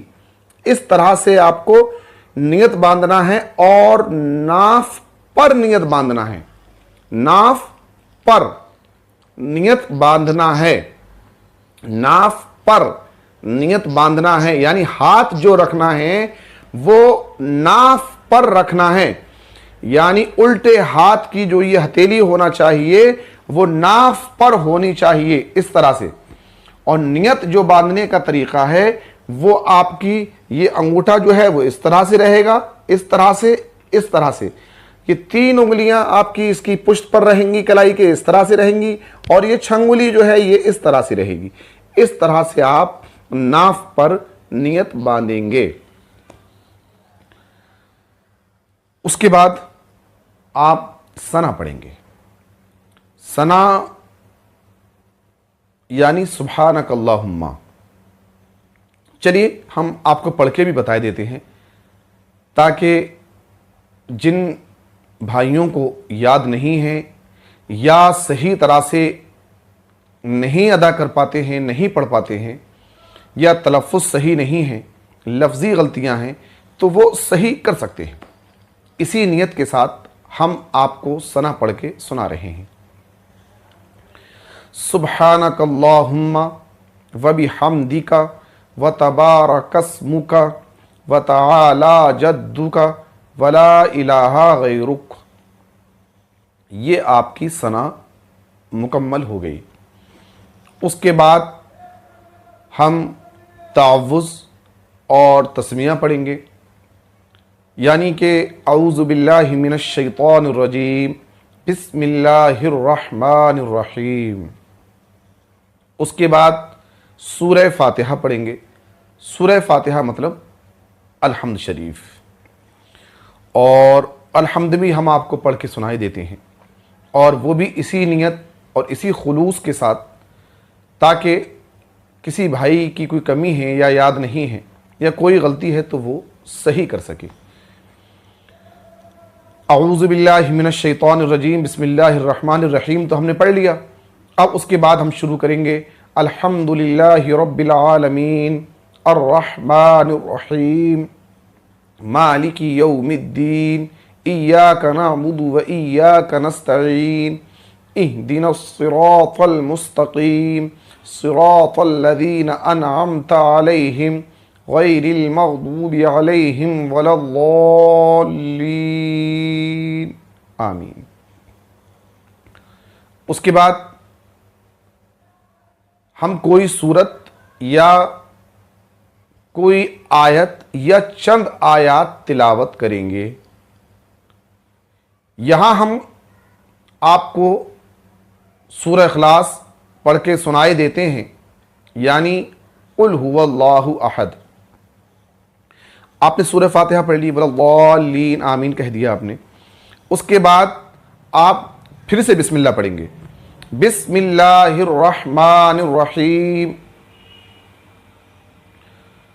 कुल हुवल्लाहु अहद अल्लाहुस समद लम यलिद वलम यूलद वलम यकुल लहू कुफुवन अहद। ये आपकी कुल हुवल्लाह शरीफ पूरी हो गई। अब यहां एक मसला और बता दें आपको,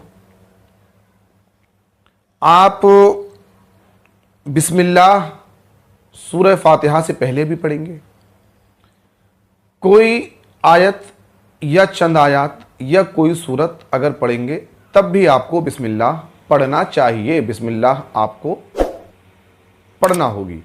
बिस्मिल्लाह पढ़ेंगे आप, उसके बाद आपने कुल हुवल्लाह शरीफ पढ़ ली। यहां ये मत सोचिएगा कि कुल हुवल्लाह ही पढ़ना ज़रूरी है, नहीं। मैं यहां आपको सिर्फ मिसाल के लिए समझा रहा हूं कि इस तरह से अदा करेंगे। ऐसा नहीं कि सिर्फ कुल हुवल्लाह ही पढ़ना चाहिए या कुल हुवल्लाह ही पढ़ सकते हैं। कुरान की जो भी बड़ी आयत आपको याद है तो कम से कम एक आयत तिलावत जो ज़रूरी है सूरह फातिहा के बाद, उसके लिए भी आपको एक मसला और बताता चलूं कि अगर छोटी आयत है तो कम से कम 3 आयत का पढ़ना ज़रूरी है, पढ़ना चाहिए। और अगर बड़ी आयत है तो कम से कम 1 आयत का पढ़ना ज़रूरी है, पढ़ना चाहिए। छोटी आयत है तो कम से कम 3 आयत, और बड़ी आयत है तो कम से कम 1 आयत पढ़ना ज़रूरी है, पढ़ना चाहिए। और सूरह फातिहा के बाद बिस्मिल्लाहिर रहमानिर रहीम भी पढ़ना चाहिए, चाहे सूरत पढ़ें और या आयत या आयात पढ़ें, कुछ भी पढ़ें आप, बिस्मिल्लाहिर रहमानिर रहीम पढ़ना चाहिए। उसके बाद ये आपकी तिलावत हो गई, आपने कोई सूरत या कोई आयत पढ़ ली। उसके बाद आप रुकू में जाएंगे। रुकू में आप किस तरह से जाएंगे? जिस तरह आपने नियत बांधी थी आप उसी तरह नियत बांधेंगे और अपने घुटनों को पकड़ेंगे। किस तरह से पकड़ेंगे ये देखिए, वही रहेगा सेम जैसा कि 3 उंगलियां थी। ये 3 उंगलियां सीध में रहेंगी इस तरह से, और ये जो है ये दोनों अंगूठा और ये दोनों छंगुली ये साइडों में रहेंगे इस तरह से, इस तरह से, इस तरह से, इस तरह से आपको पकड़ना है। अपने घुटनों को पकड़ना है आपको इस तरह से कि 3 उंगलियां इस तरह से रहेंगी सामने और ये दोनों साइडों में रहेंगे इस तरह से। इस तरह से आपने घुटनों को पकड़ना है और आपकी पोजीशन जो होना चाहिए वो ये होना चाहिए कि आपकी कमर, आपकी पुश्त बिल्कुल सीधी हो, आपके पैर बिल्कुल सीधे हों। जैसा कि मैंने देखा है कुछ लोग अपने पैरों का जो ये घुटने होते हैं, जिन्हें पकड़े होते हैं, उन्हें कुछ टेढ़ा कर लेते हैं, वो आगे की तरफ को झुका लेते हैं। पैर बिल्कुल आपके सीधे होना चाहिए और आपकी पुश्त, आपकी कमर बिल्कुल सीधी होना चाहिए। उसके बाद आप जो तस्बीहात हैं वो पढ़ेंगे 3 बार। सुबहान रब्बियल अज़ीम, सुबहान रब्बियल अज़ीम, सुबहान रब्बियल अज़ीम। ये आप तस्बीहात पढ़ेंगे 3 मरतबा। उसके बाद समी अल्लाहु लिमन हमीदा कहते हुए आप ऊपर उठ जाएंगे। समी अल्लाहु लिमन हमीदा कहते हुए ऊपर उठ जाएंगे। रब्बना वलकल हम्द, रब्बना वलकल हम्द कहेंगे उसके बाद, और आप खड़े हो जाएंगे। और उसके बाद आप फौरन ही आप सजदे में जाएंगे। रुकू से खड़े होने के बाद समी अल्लाहु लिमन हमीदा कहते वक्त आप उठ जाएंगे, सीधे खड़े हो जाएंगे, रब्बना वलकल हम्द कहेंगे आप। उसके बाद आप सजदे में चले जाएंगे। अब सजदे में किस तरह से जाएंगे? सजदे में आप इस तरह से जाएंगे कि जब आप सजदा करने के लिए बैठेंगे तो जाहिर है कि सबसे पहले आपके घुटने लगेंगे, घुटने टच होंगे, पैर आपके बिछ जाएंगे। और उसके बाद जो सजदे की हालत होगी वो ये होगी कि सबसे पहले हम अपने हाथ जमीन पर रखेंगे। सबसे पहले हम अपने हाथ जमीन पर रखेंगे। और किस तरह से रखेंगे आप ये देखिए, हमारी उंगलियों का मुंह किबले की तरफ होना चाहिए, यानी जहां को हमारा रुख है वहीं को होना चाहिए, सीधी होना चाहिए। इसका रुख बिल्कुल सीधा होना चाहिए इस तरह से। और हालत ये होनी चाहिए जो मेरी हालत है इस वक्त उंगलियों की, इस तरह से होना चाहिए, इस तरह से, इस तरह से होना चाहिए। और आपकी उसके बाद आपने ये हाथ रख लिया। उसके बाद जब आप सजदे में जाते हैं, हाथ रखने के बाद आपको जो दूसरी चीज टच करना है जमीन पर जाते वक्त, वो पहले आपको अपनी नाक रखना है, नाक। उसके बाद आपको अपना माथा रखना है जमीन पर। पहले नाक रखेंगे, उसके बाद माथा रखेंगे जाते वक्त। और उठते वक्त जब हम उठेंगे तो इस तरह से उठेंगे, पहले हम अपना माथा उठाएंगे, बाद में हम अपनी नाक उठेंगे, उसके बाद अपने हाथ उठाएंगे। जाते वक्त, सजदे में जाते वक्त पहले हाथ रखने के बाद पहले अपनी नाक रखेंगे जमीन पर, उसके बाद अपना माथा रखेंगे जमीन पर। और उठते वक्त पहले अपना माथा उठाएंगे ऊपर और बाद में नाक उठाएंगे। अब पढ़ना क्या है? पढ़ना वही तस्बीहात पढ़ना है 3 मरतबा। सुबहान रब्बियल आला, सुबहान रब्बियल आला, सुबहान रब्बियल आला 3 मरतबा पढ़ेंगे। उसके बाद बैठ जाएंगे और उसके बाद फिर हम दूसरा सजदा करेंगे, दूसरा सजदा करेंगे। और वही हालत होगी, सेम वही हालत होगी। पहले हमारे हाथ जाएंगे और हमारी उंगलियों का मुख, इसका रुख जो है वो इसका बिल्कुल सीधा होगा, किबले की तरफ होगा। और पहले हम नाक रखेंगे, फिर बाद में माथा रखेंगे। 3 तस्बीहात पढ़ेंगे, सुबहान रब्बियल आला, सुबहान रब्बियल आला, सुबहान रब्बियल आला। उसके बाद उठ जाएंगे और उठेंगे फिर उसी तरह से, पहले अपना माथा उठाएंगे, बाद में नाक उठाएंगे। और उसके बाद हम अपने हाथों को अपने टखनों, इस पे घुटनों पर रखकर, घुटनों को पकड़कर उठ जाएंगे सीधे। और हां, एक बात और रह गई, यहां हमें यह ख्याल रखना होगा, जो हम सजदे में जाते हैं, हमारी जो कोहनियों की जो पोजीशन होगी, एकदम इस तरह से ना हो सिमटी हुई, एकदम इस तरह से सिमटी हुई ना हो। अगर हम जमात में नमाज अदा कर रहे हैं, इमाम के पीछे नमाज अदा कर रहे हैं, तो हमें ख्याल रखना ये होता है कि थोड़े हाथ हमारे ऐसे हो जाएं, मगर ध्यान रहे इतने कोहनिए नहीं होना चाहिए। जैसा कि मैंने देखा है बाज़ लोगों को, बाज़ भाइयों को, कि वो इतनी कोहनियाँ फैला लेते हैं कि जो हमारे इर्द गिर्द खड़े होते हैं, जो दाहिने और जो है बाएं हाथ पर जो लोग खड़े होते हैं, उन्हें तकलीफ होती है।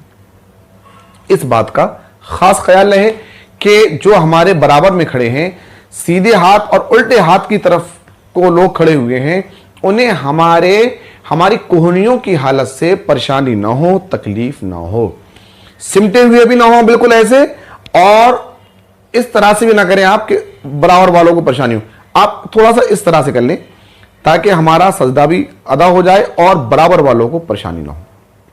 अगर आप अकेले नमाज पढ़ रहे हैं, तन्हा नमाज पढ़ रहे हैं, तब भी आपको इस बात का ख्याल रखना है कि अपने हाथ थोड़ा सा इस तरह से हो जाएं, लेकिन उसमें ये थोड़ा सा आपको एक आसानी हो जाती है कि आपको उसमें बराबर वाले का ख्याल रखना नहीं है।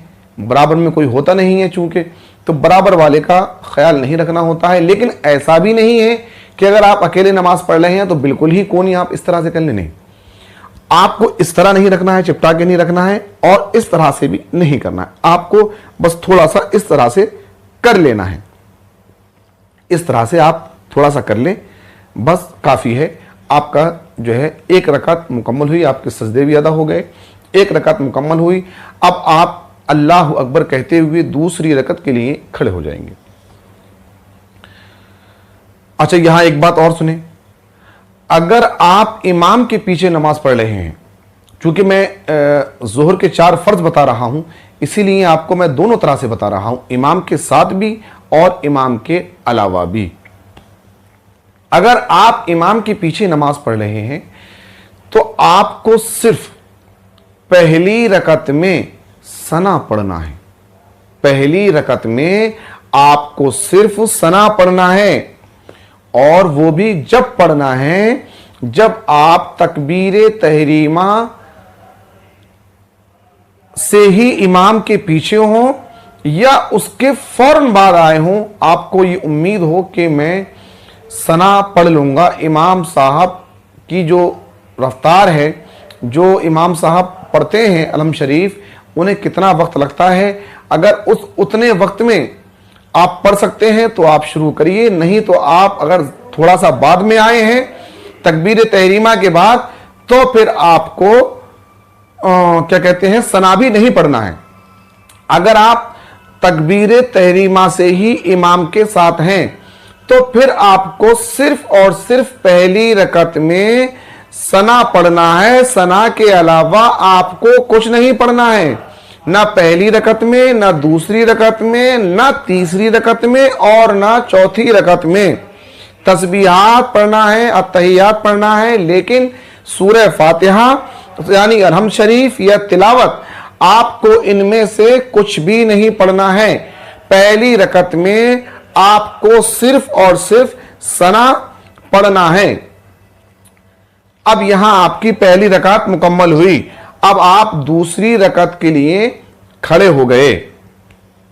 जब आप दूसरी रकत के लिए खड़े हो गए, आप फिर से बिस्मिल्लाहिर्रहमानिर्रहीम पढ़ेंगे, उसके बाद सूरह फातिहा पढ़ेंगे, और उसके बाद अगर आप चाहे सूरत पढ़ें या कोई आयत पढ़ें, जैसा कि मैंने अभी बताया, कि जो भी आपको याद हो और जो आपको मतलब आसानी से जो आप पढ़ सकें, जिसकी तिलावत कर सकें, उसकी आप तिलावत कीजिए।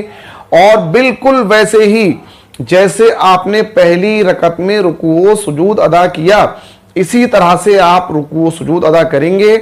और उसके बाद आप कादे ऊला जिसको हम कहते हैं, उसके लिए आप बैठ जाएंगे।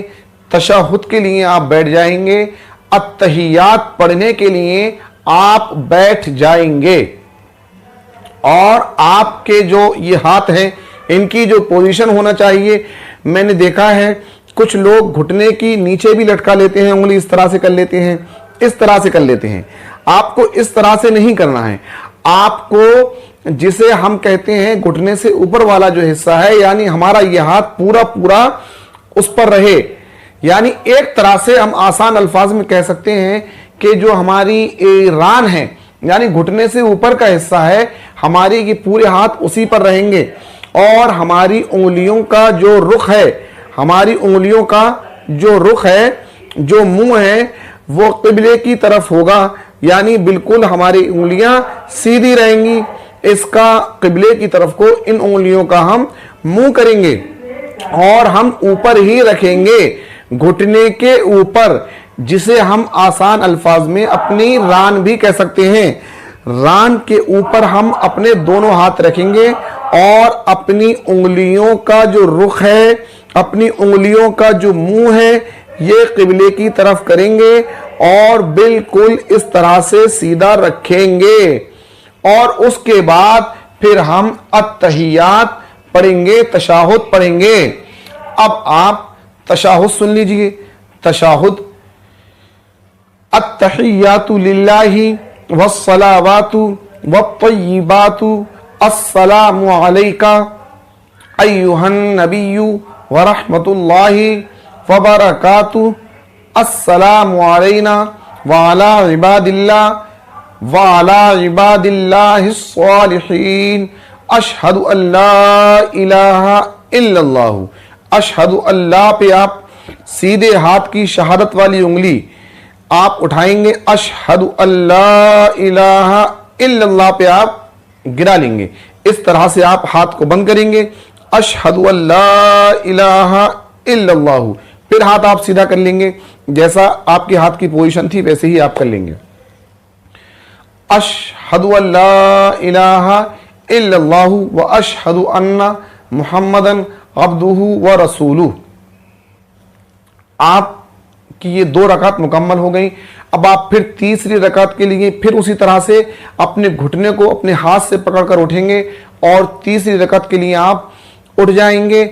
उसके बाद आप, अगर आप अकेले नमाज पढ़ रहे हैं तन्हा, तो उसी का मैं बता रहा हूं, तन्हा नमाज क्या ही बता रहा हूं, क्योंकि इमाम के पीछे, अगर आप इमाम के पीछे ज़ुहर के 4 फ़र्ज़ अदा कर रहे हैं, आप नियत करने के बाद, तकबीर तहरीमा के बाद, उसके बाद आप सिर्फ सना पढ़ना है आपको और कुछ नहीं पढ़ना है। ये मैं आपको बता रहा हूं जब आप अकेले तन्हा नमाज पढ़ रहे हों और ज़ुहर के 4 फ़र्ज़ पढ़ रहे हों। उसके बाद आप फिर उठेंगे तीसरी रकात के लिए, बिस्मिल्लाहिर्रहमानिर्रहीम पढ़ेंगे और सूरह फातिहा पढ़ेंगे, सूरह फातिहा पढ़ेंगे। और फिर ठीक उसी तरह से जैसा कि आपने पहली और दूसरी रकात में किया, आप रुकू व सुजूद अदा करेंगे और चौथी रकात के लिए आप उसी तरह से घुटनों पर हाथ रखकर उठ जाएंगे। चौथी रकात में आप फिर बिस्मिल्लाहिर्रहमानिर्रहीम पढ़ेंगे और सूरह फातिहा पढ़ेंगे और ठीक उसी तरह से आप रुकू व सुजूद अदा करेंगे जैसा कि आपने पिछली 3 रकातों में अदा किए थे। उसी तरह से आप चौथी रकात की रुकू व सुजूद अदा करेंगे। हाँ, यहां एक और बात बताता चलूं, अक्सर लोग पूछते हैं, अक्सर भाई पूछते हैं हमसे, बिस्मिल्लाहिर्रहमानिर्रहीम का जो मसला है जो मैंने आपको बताया, आपको चाहिए कि हर रकात में सूरह फातिहा से पहले बिस्मिल्लाहिर्रहमानिर्रहीम पढ़ें और अगर कोई आयत या कोई सूरत पढ़ रहे हैं तो आप फिर उसमें बिस्मिल्लाहिर्रहमानिर्रहीम पढ़ना चाहिए। हाँ, अगर कोई साहब नहीं पढ़ पा रहे हैं या उन्हें याद नहीं रहा, उनके जहन से निकल गया बिस्मिल्लाहिर्रहमानिर्रहीम, या आज तक नहीं पढ़ते थे, तब भी कोई मसला नहीं है। यानी अगर आप पढ़ना भूल गए या नहीं पढ़ पाए तब भी आपकी नमाज मुकम्मल हो जाएगी। नमाज में किसी तरह की कोई खराबी या कमी नहीं आएगी, नमाज हो जाएगी। बिस्मिल्लाहिर्रहमानिर्रहीम सूरह फातिहा से पहले और किसी सूरत या आयत से पहले नमाज की हालत में पढ़ लेना चाहिए। उसके बाद आप चौथी रकअत में जो है दोनों सजदे अदा कर लिए। अब आप बैठ गए क़ादाए अखीरा के लिए। उसके बाद आपने तशाहुद पढ़ी, वही तशाहुद जो हम आपको पढ़ के सुना चुके हैं। उसके बाद क़ादा अखीरा में आप तशहुद के बाद दरूद इब्राहिमी पढ़ेंगे। दरूद इब्राहिमी भी सुन लें आप। अल्लाहुम्मा सल्ली अला मुहम्मद व अला आलि मुहम्मद कमा सल्लैता अला इब्राहीम व अला आलि इब्राहीम इन्नका हमीदुम मजीद। अल्लाहुम्मा बारिक अला मुहम्मद व अला आलि मुहम्मद कमा बारकता अला इब्राहीम व अला आलि इब्राहीम इन्नका हमीदुम मजीद। रब्बना आतिना फिद दुनिया हसनतन व फिल आखिरति हसनतन व क़िना अज़ाबन नार। ये आपने इस तरह से दरूद इब्राहिमी पढ़ लिया। उसके बाद आपको अपने दाहिनी तरफ अस्सलामु अलैकुम व रहमतुल्लाह, अस्सलामु अलैकुम व रहमतुल्लाह, पहले दाहिनी तरफ, उसके बाद बाएं तरफ आपको दोनों तरफ सलाम फेरना है।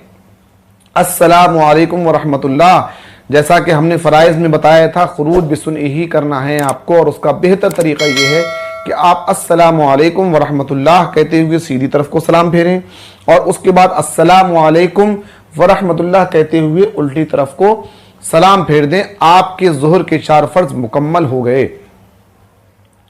उसके बाद आपको मुख्तसर दुआ मांगना है, और आप उसके बाद 2 सुन्नत और 2 नफल अदा करेंगे, और उसके बाद आप दुआ मांगेंगे।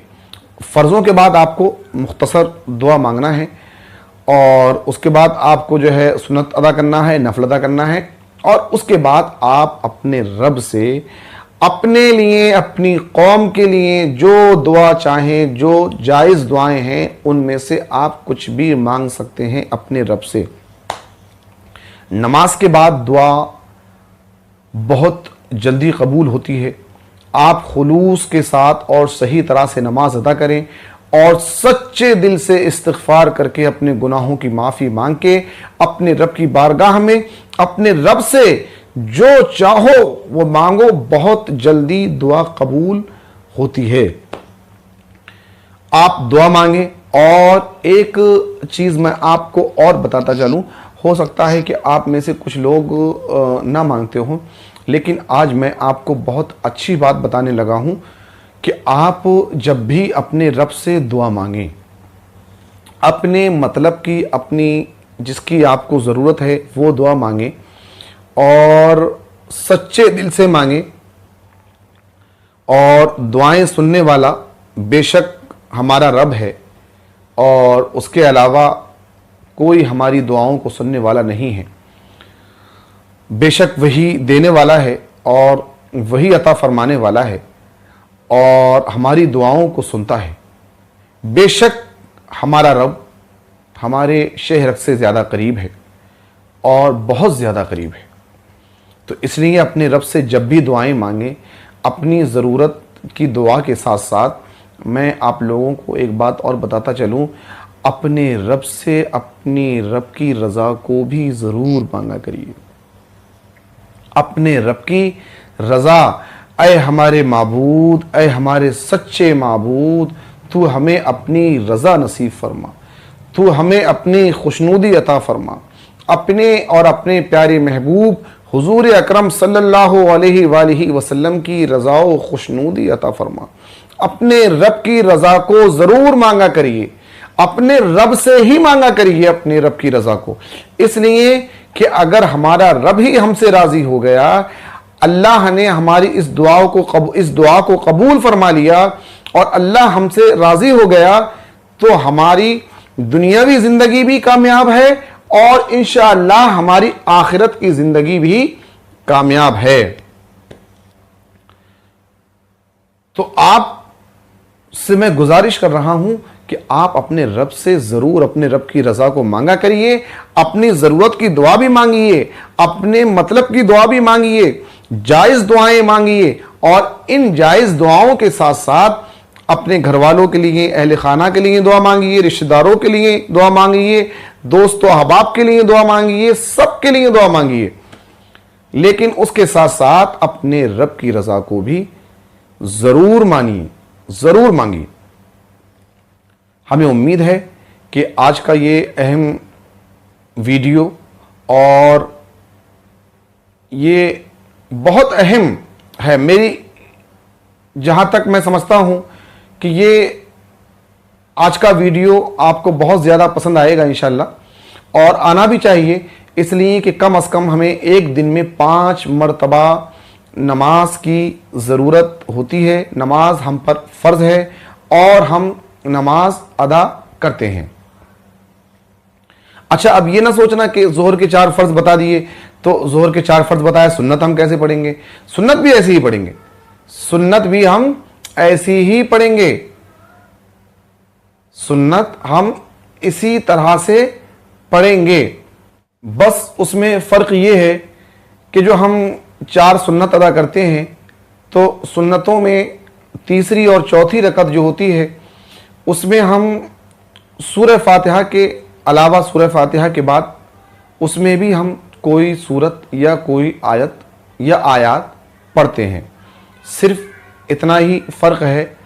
और बाकी जो है जिस तरह से रुकू, सुजूद, क़ादा ऊला, क़ादा अखीरा सब सेम रहेगा, एक जैसा रहेगा, उसके लिए कोई मसला नहीं है। फिर भी अगर आप कोई बात पूछना चाहें या अपनी इस क्लिप में मैं कोई बात बताना भूल गया तो आपसे मैं गुजारिश कर रहा हूं कि आप बेफिक्र मुझसे कमेंट बॉक्स में जाकर आप मसला पूछ सकते हैं या कोई बात पूछ सकते हैं। और कोई भी नमाज के ताल्लुक से किसी तरह का भी, ज़ुहर हो, असर हो, मगरिब हो, इशा हो, फजर हो, सुन्नत हो, नफल हो, वित्र हो, जो भी हो, किसी से भी ताल्लुक हो उसका, अगर आप पूछना चाहते हैं या आपके दिल में कोई सवाल उभर रहा है जिसका जवाब आपको नहीं मिल पाया, तो मैं आपसे ये गुजारिश कर रहा हूं, आप मुझसे ज़रूर पूछिए। कमेंट बॉक्स में आप अपना सवाल मुझसे पूछ सकते हैं, मैं इंशाअल्लाह उसका जवाब ज़रूर दूंगा। तो हमें उम्मीद है कि आज का ये वीडियो बहुत ज़्यादा इंशाअल्लाह आपको पसंद आएगा, और क्यों ना आए कि हमारी ज़िंदगी का सबसे अहम सुतून, सबसे अहम फ़र्ज़ इस्लाम का, दीन का हम पर जो सबसे बड़ा फ़र्ज़ है वो नमाज है, और नमाज का ही तरीक़ा आज के इस वीडियो में बताया गया है। और मेरी गुजारिश है कि अगर आपको ये वीडियो पसंद आया हो और आपको ऐसा लगता हो कि ये वीडियो हर एक मुसलमान आक़िल व बालिग़ को जानना ज़रूरी है, तो मैं आपसे ये गुजारिश कर रहा हूँ, पुरखुलूस गुजारिश कर रहा हूँ कि आप मेहरबानी फरमाकर इस वीडियो क्लिप को अपने दोस्तों अहबाब के साथ शेयर कीजिए और उनसे ये कहिए, उनसे आप ये गुजारिश करिए कि इस चैनल को सब्सक्राइब करें और वो भी अपने दोस्तों अहबाब के साथ इसको शेयर करें, ताकि हम अपने मकसद में कामयाब हों। और इस दीन का जो हमारा मिशन है, जो हम चाहते हैं कि इन बुनियादी मसाइल को, इन बुनियादी बातों को हम हर घर तक पहुंचाएं, सब तक पहुंचाएं। हमारी कौम के जो जवान हैं, बूढ़े हैं, जिनको जानना इसका ज़रूरी है, हम चाहते हैं हमारी बात सभी तक पहुंचे। तो हम गुजारिश करते हैं आपसे कि हजरात, आप हमारी वीडियोस को, इन क्लिप्स को, और ख़ास तौर से आज की मैं जो ये वीडियो बनाई है, ये क्लिप बनाई है, इसको आप ज़रूर शेयर करें। ज़िंदगी के लिए, नमाज के लिए बहुत अहम, बहुत ज़्यादा अहम है ये वीडियो।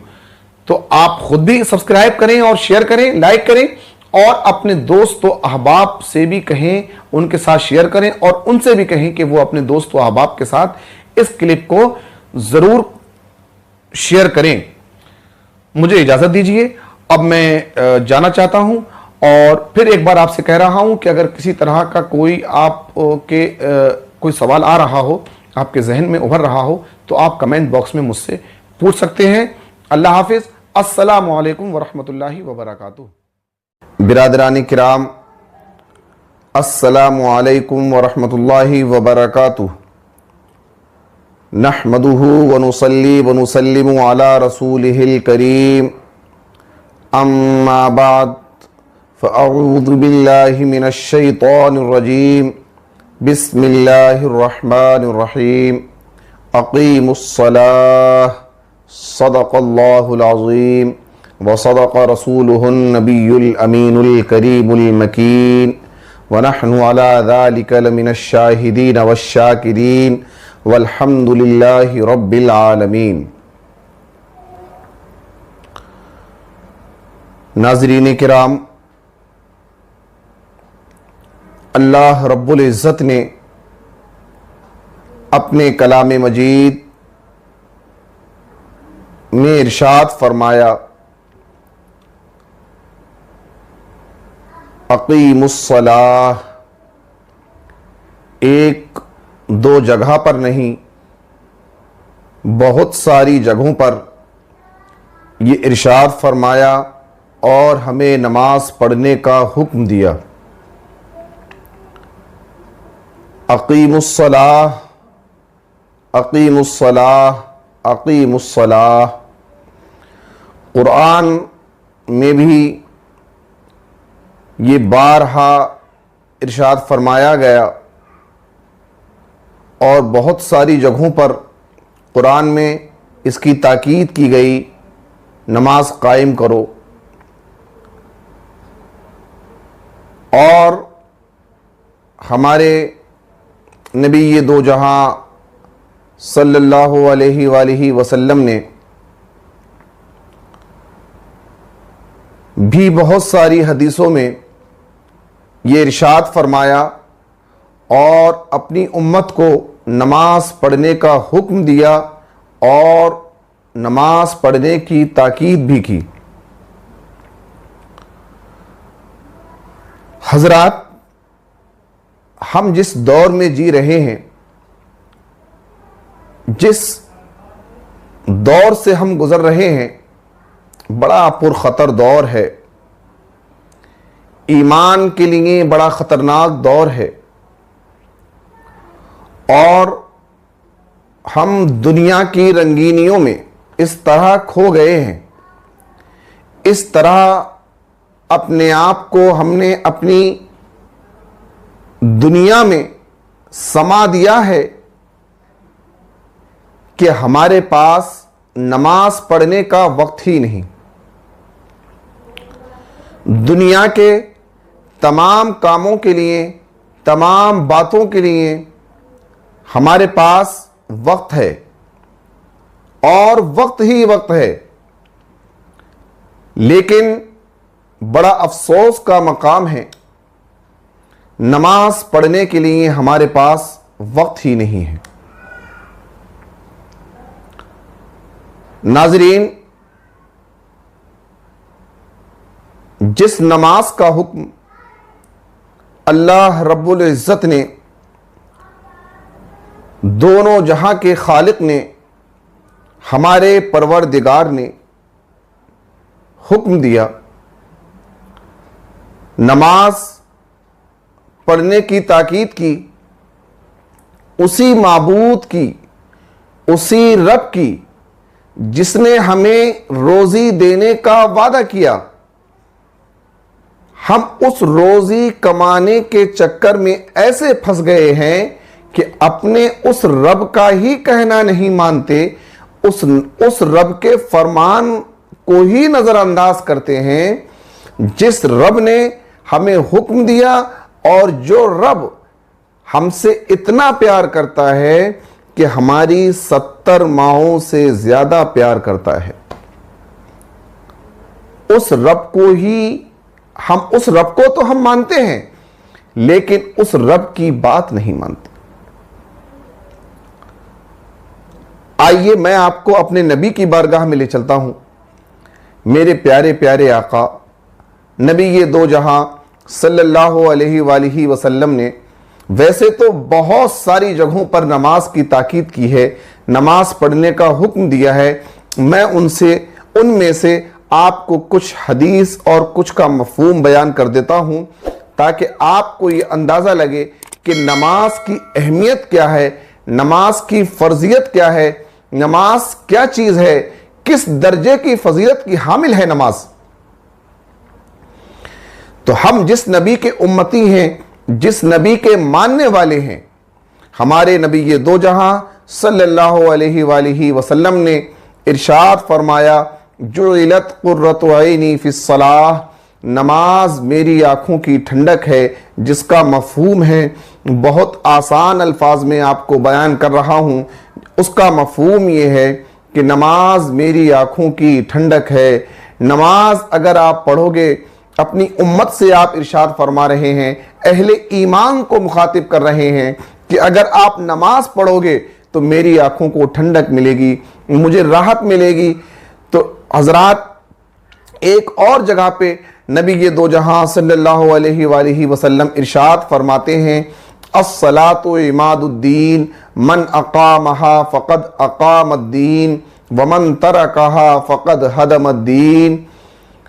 नमाज दीन का सुतून है, नमाज दीन का सुतून है। जिसने नमाज कायम की उसने दीन को कायम किया, जिसने नमाज कायम की उसने दीन को कायम किया, और जिसने नमाज को तर्क किया, नमाज को छोड़ दिया, उसने दीन का बड़ा नुकसान किया, दीन का बहुत बड़ा नुकसान किया। हजरात, हम सोचे तो, एक बार हम अपने अंदर झांकें, अपने ज़मीर से पूछें, अपने आप से पूछें, ये हम क्या कर रहे हैं। हम उस नबी की बात नहीं मान रहे हैं जिस नबी की मोहब्बत का हम दावा भरते हैं।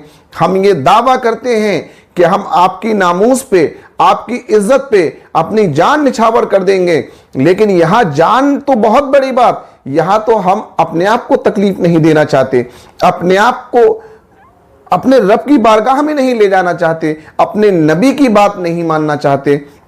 वो नबी, वो प्यारा प्यारा नबी, वो हमारा प्यारा नबी, वो हमारा प्यारा आका, वो हमारे प्यारे रसूल, जो हमारे लिए रातों को जागते थे, जो हमारे लिए रातों को इबादत किया करते थे, रातों को रोते थे, शब बेदारी करते थे।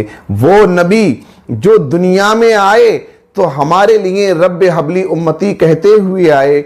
जब तक दुनिया में रहे हमारी फिक्र रही, हमारी फिक्र रही, और हमारे लिए इतना ज्यादा रोते थे, इतना ज्यादा रोते थे कि सहाबा इकराम परेशान हो जाते थे, परेशान हो जाते थे कि या रसूल अल्लाह आपको क्या हुआ है, या रसूल अल्लाह आप क्यों परेशान हैं, अहे नबी हमारे माँ बाप आप पर कुर्बान, आप क्यों परेशान हैं। और मेरे नबी सजदा रेज होकर अपनी रब की बारगाह में हाजिर होकर दुआएं किया करते थे, आंसू बहाया करते थे, रब्बे हबली उम्मती, रब्बे हबली उम्मती, ऐ रब मेरे उम्मत को बख्श दे।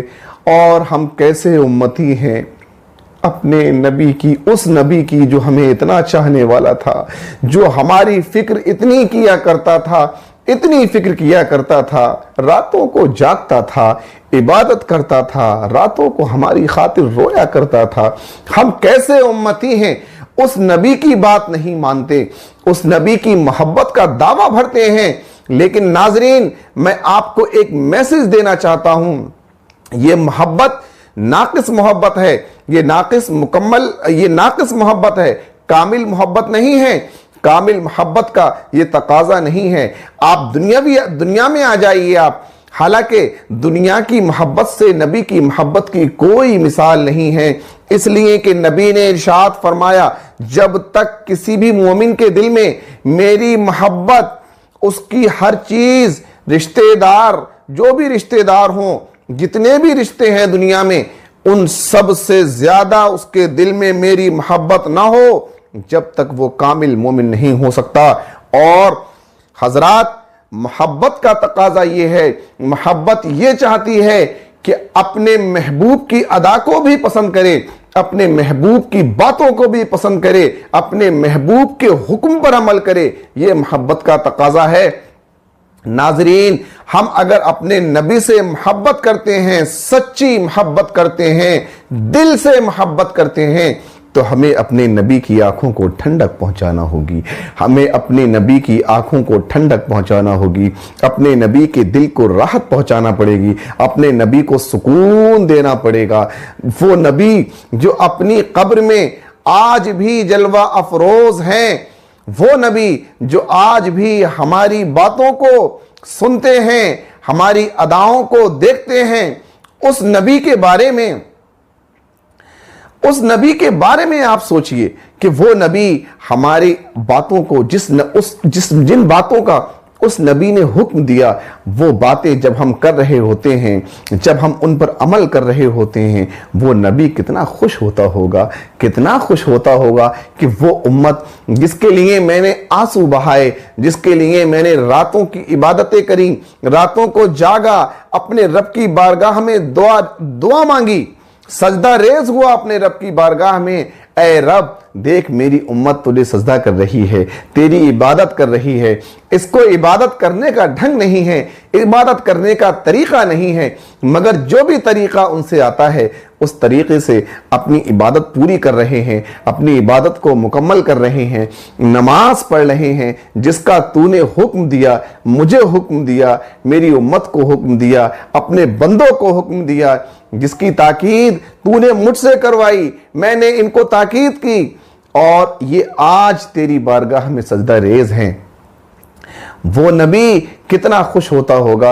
और नाजरीन, मैं आपको और आगे बढ़ाता चलूं, नमाज की अहमियत का अंदाज़ा आप इससे लगा सकते हैं। माह मुहर्रम चल रहा है, मुहर्रम शरीफ का महीना शुरू हो गया है। मुहर्रम शरीफ के महीने में हम हजरत हुसैन के नाम पर मजलिसें सजाते हैं, लंगर करते हैं, नजरो न्याज करते हैं, मोहब्बत के दावे भरते हैं, हुसैन से मोहब्बत के दावे भरते हैं। हुसैन हम तुझ पे जान निछावर कर देंगे, हुसैन हम तेरी मोहब्बत के दीवाने हैं, हुसैन हम तुझ पे मरते हैं, हुसैन हुसैन। पूरे मुहर्रम हम पूरी साल हुसैन हुसैन करते हैं, हुसैन की शहादत को याद करते हैं, हुसैन की कुर्बानी को याद करते हैं। हुसैन का गम तो होता है, लेकिन हुसैन की बातों पे अमल नहीं करते। नाजरीन, कैसी मोहब्बत है, कैसी मोहब्बत है। जिस हुसैन की मोहब्बत का इतना दम भरते हो, जरा कुछ देर के लिए उस हुसैन के बारे में सोचिए। आइए मैं आपको करबला के मैदान में लिए चलता हूं, सिर्फ कुछ देर के लिए आप तसव्वुर करिए, आप नमाज की अहमियत का अंदाजा लगाइए कि नमाज क्या चीज है। जब इमाम हुसैन करबला की तपती हुई जमीन पर, रेगिस्तान में करबला की जमीन, तपती हुई जमीन, अली असगर का तड़पता हुआ बचपन, अली अकबर की लुटती हुई जवानी, अपने खानदान के अफराद की शहादत, अपने दोस्त, अपने अहबाब, अपने मुताल्लिकीन की शहादत, उनकी लाशें बिछी पड़ी हैं। 3 दिन की भूख का एहसास, 3 दिन की प्यास की शिद्दत, हाथों पे अली असगर का जनाजा, अली अकबर की लाश सामने, हजरत कासिम की लाश सामने। नाजरीन, आप एक लम्हे के लिए सोचिए, वो भी क्या लम्हा रहा होगा, क्या लम्हा रहा होगा जब जमीन रो रही थी, आसमान रो रहा था, मलाइका गिरिया कर रहे थे, सभी चीजें गिरिया कर रही थी। आपने हदीसें भी सुनी होंगी, हमारे नबी ये दो जहां सल्लल्लाहु अलैहि वसल्लम उस वक्त कितना परेशान थे उस वक्त। आपने कई हदीसें सुनी होंगी इस ताल्लुक से। नाजरीन, आप सोचिए, मेरे हुसैन ने उस वक्त में नमाज का ख्याल रखा, नमाज कज़ा नहीं होने दी, उस वक्त में नमाज का ख्याल रखा। नाजरीन, सोचिए तो आप सोचिए, नमाज क्या चीज है। मेरा हुसैन जिसका बदन तीरों से छल्ली है, तलवारों की मार से जख्मी है,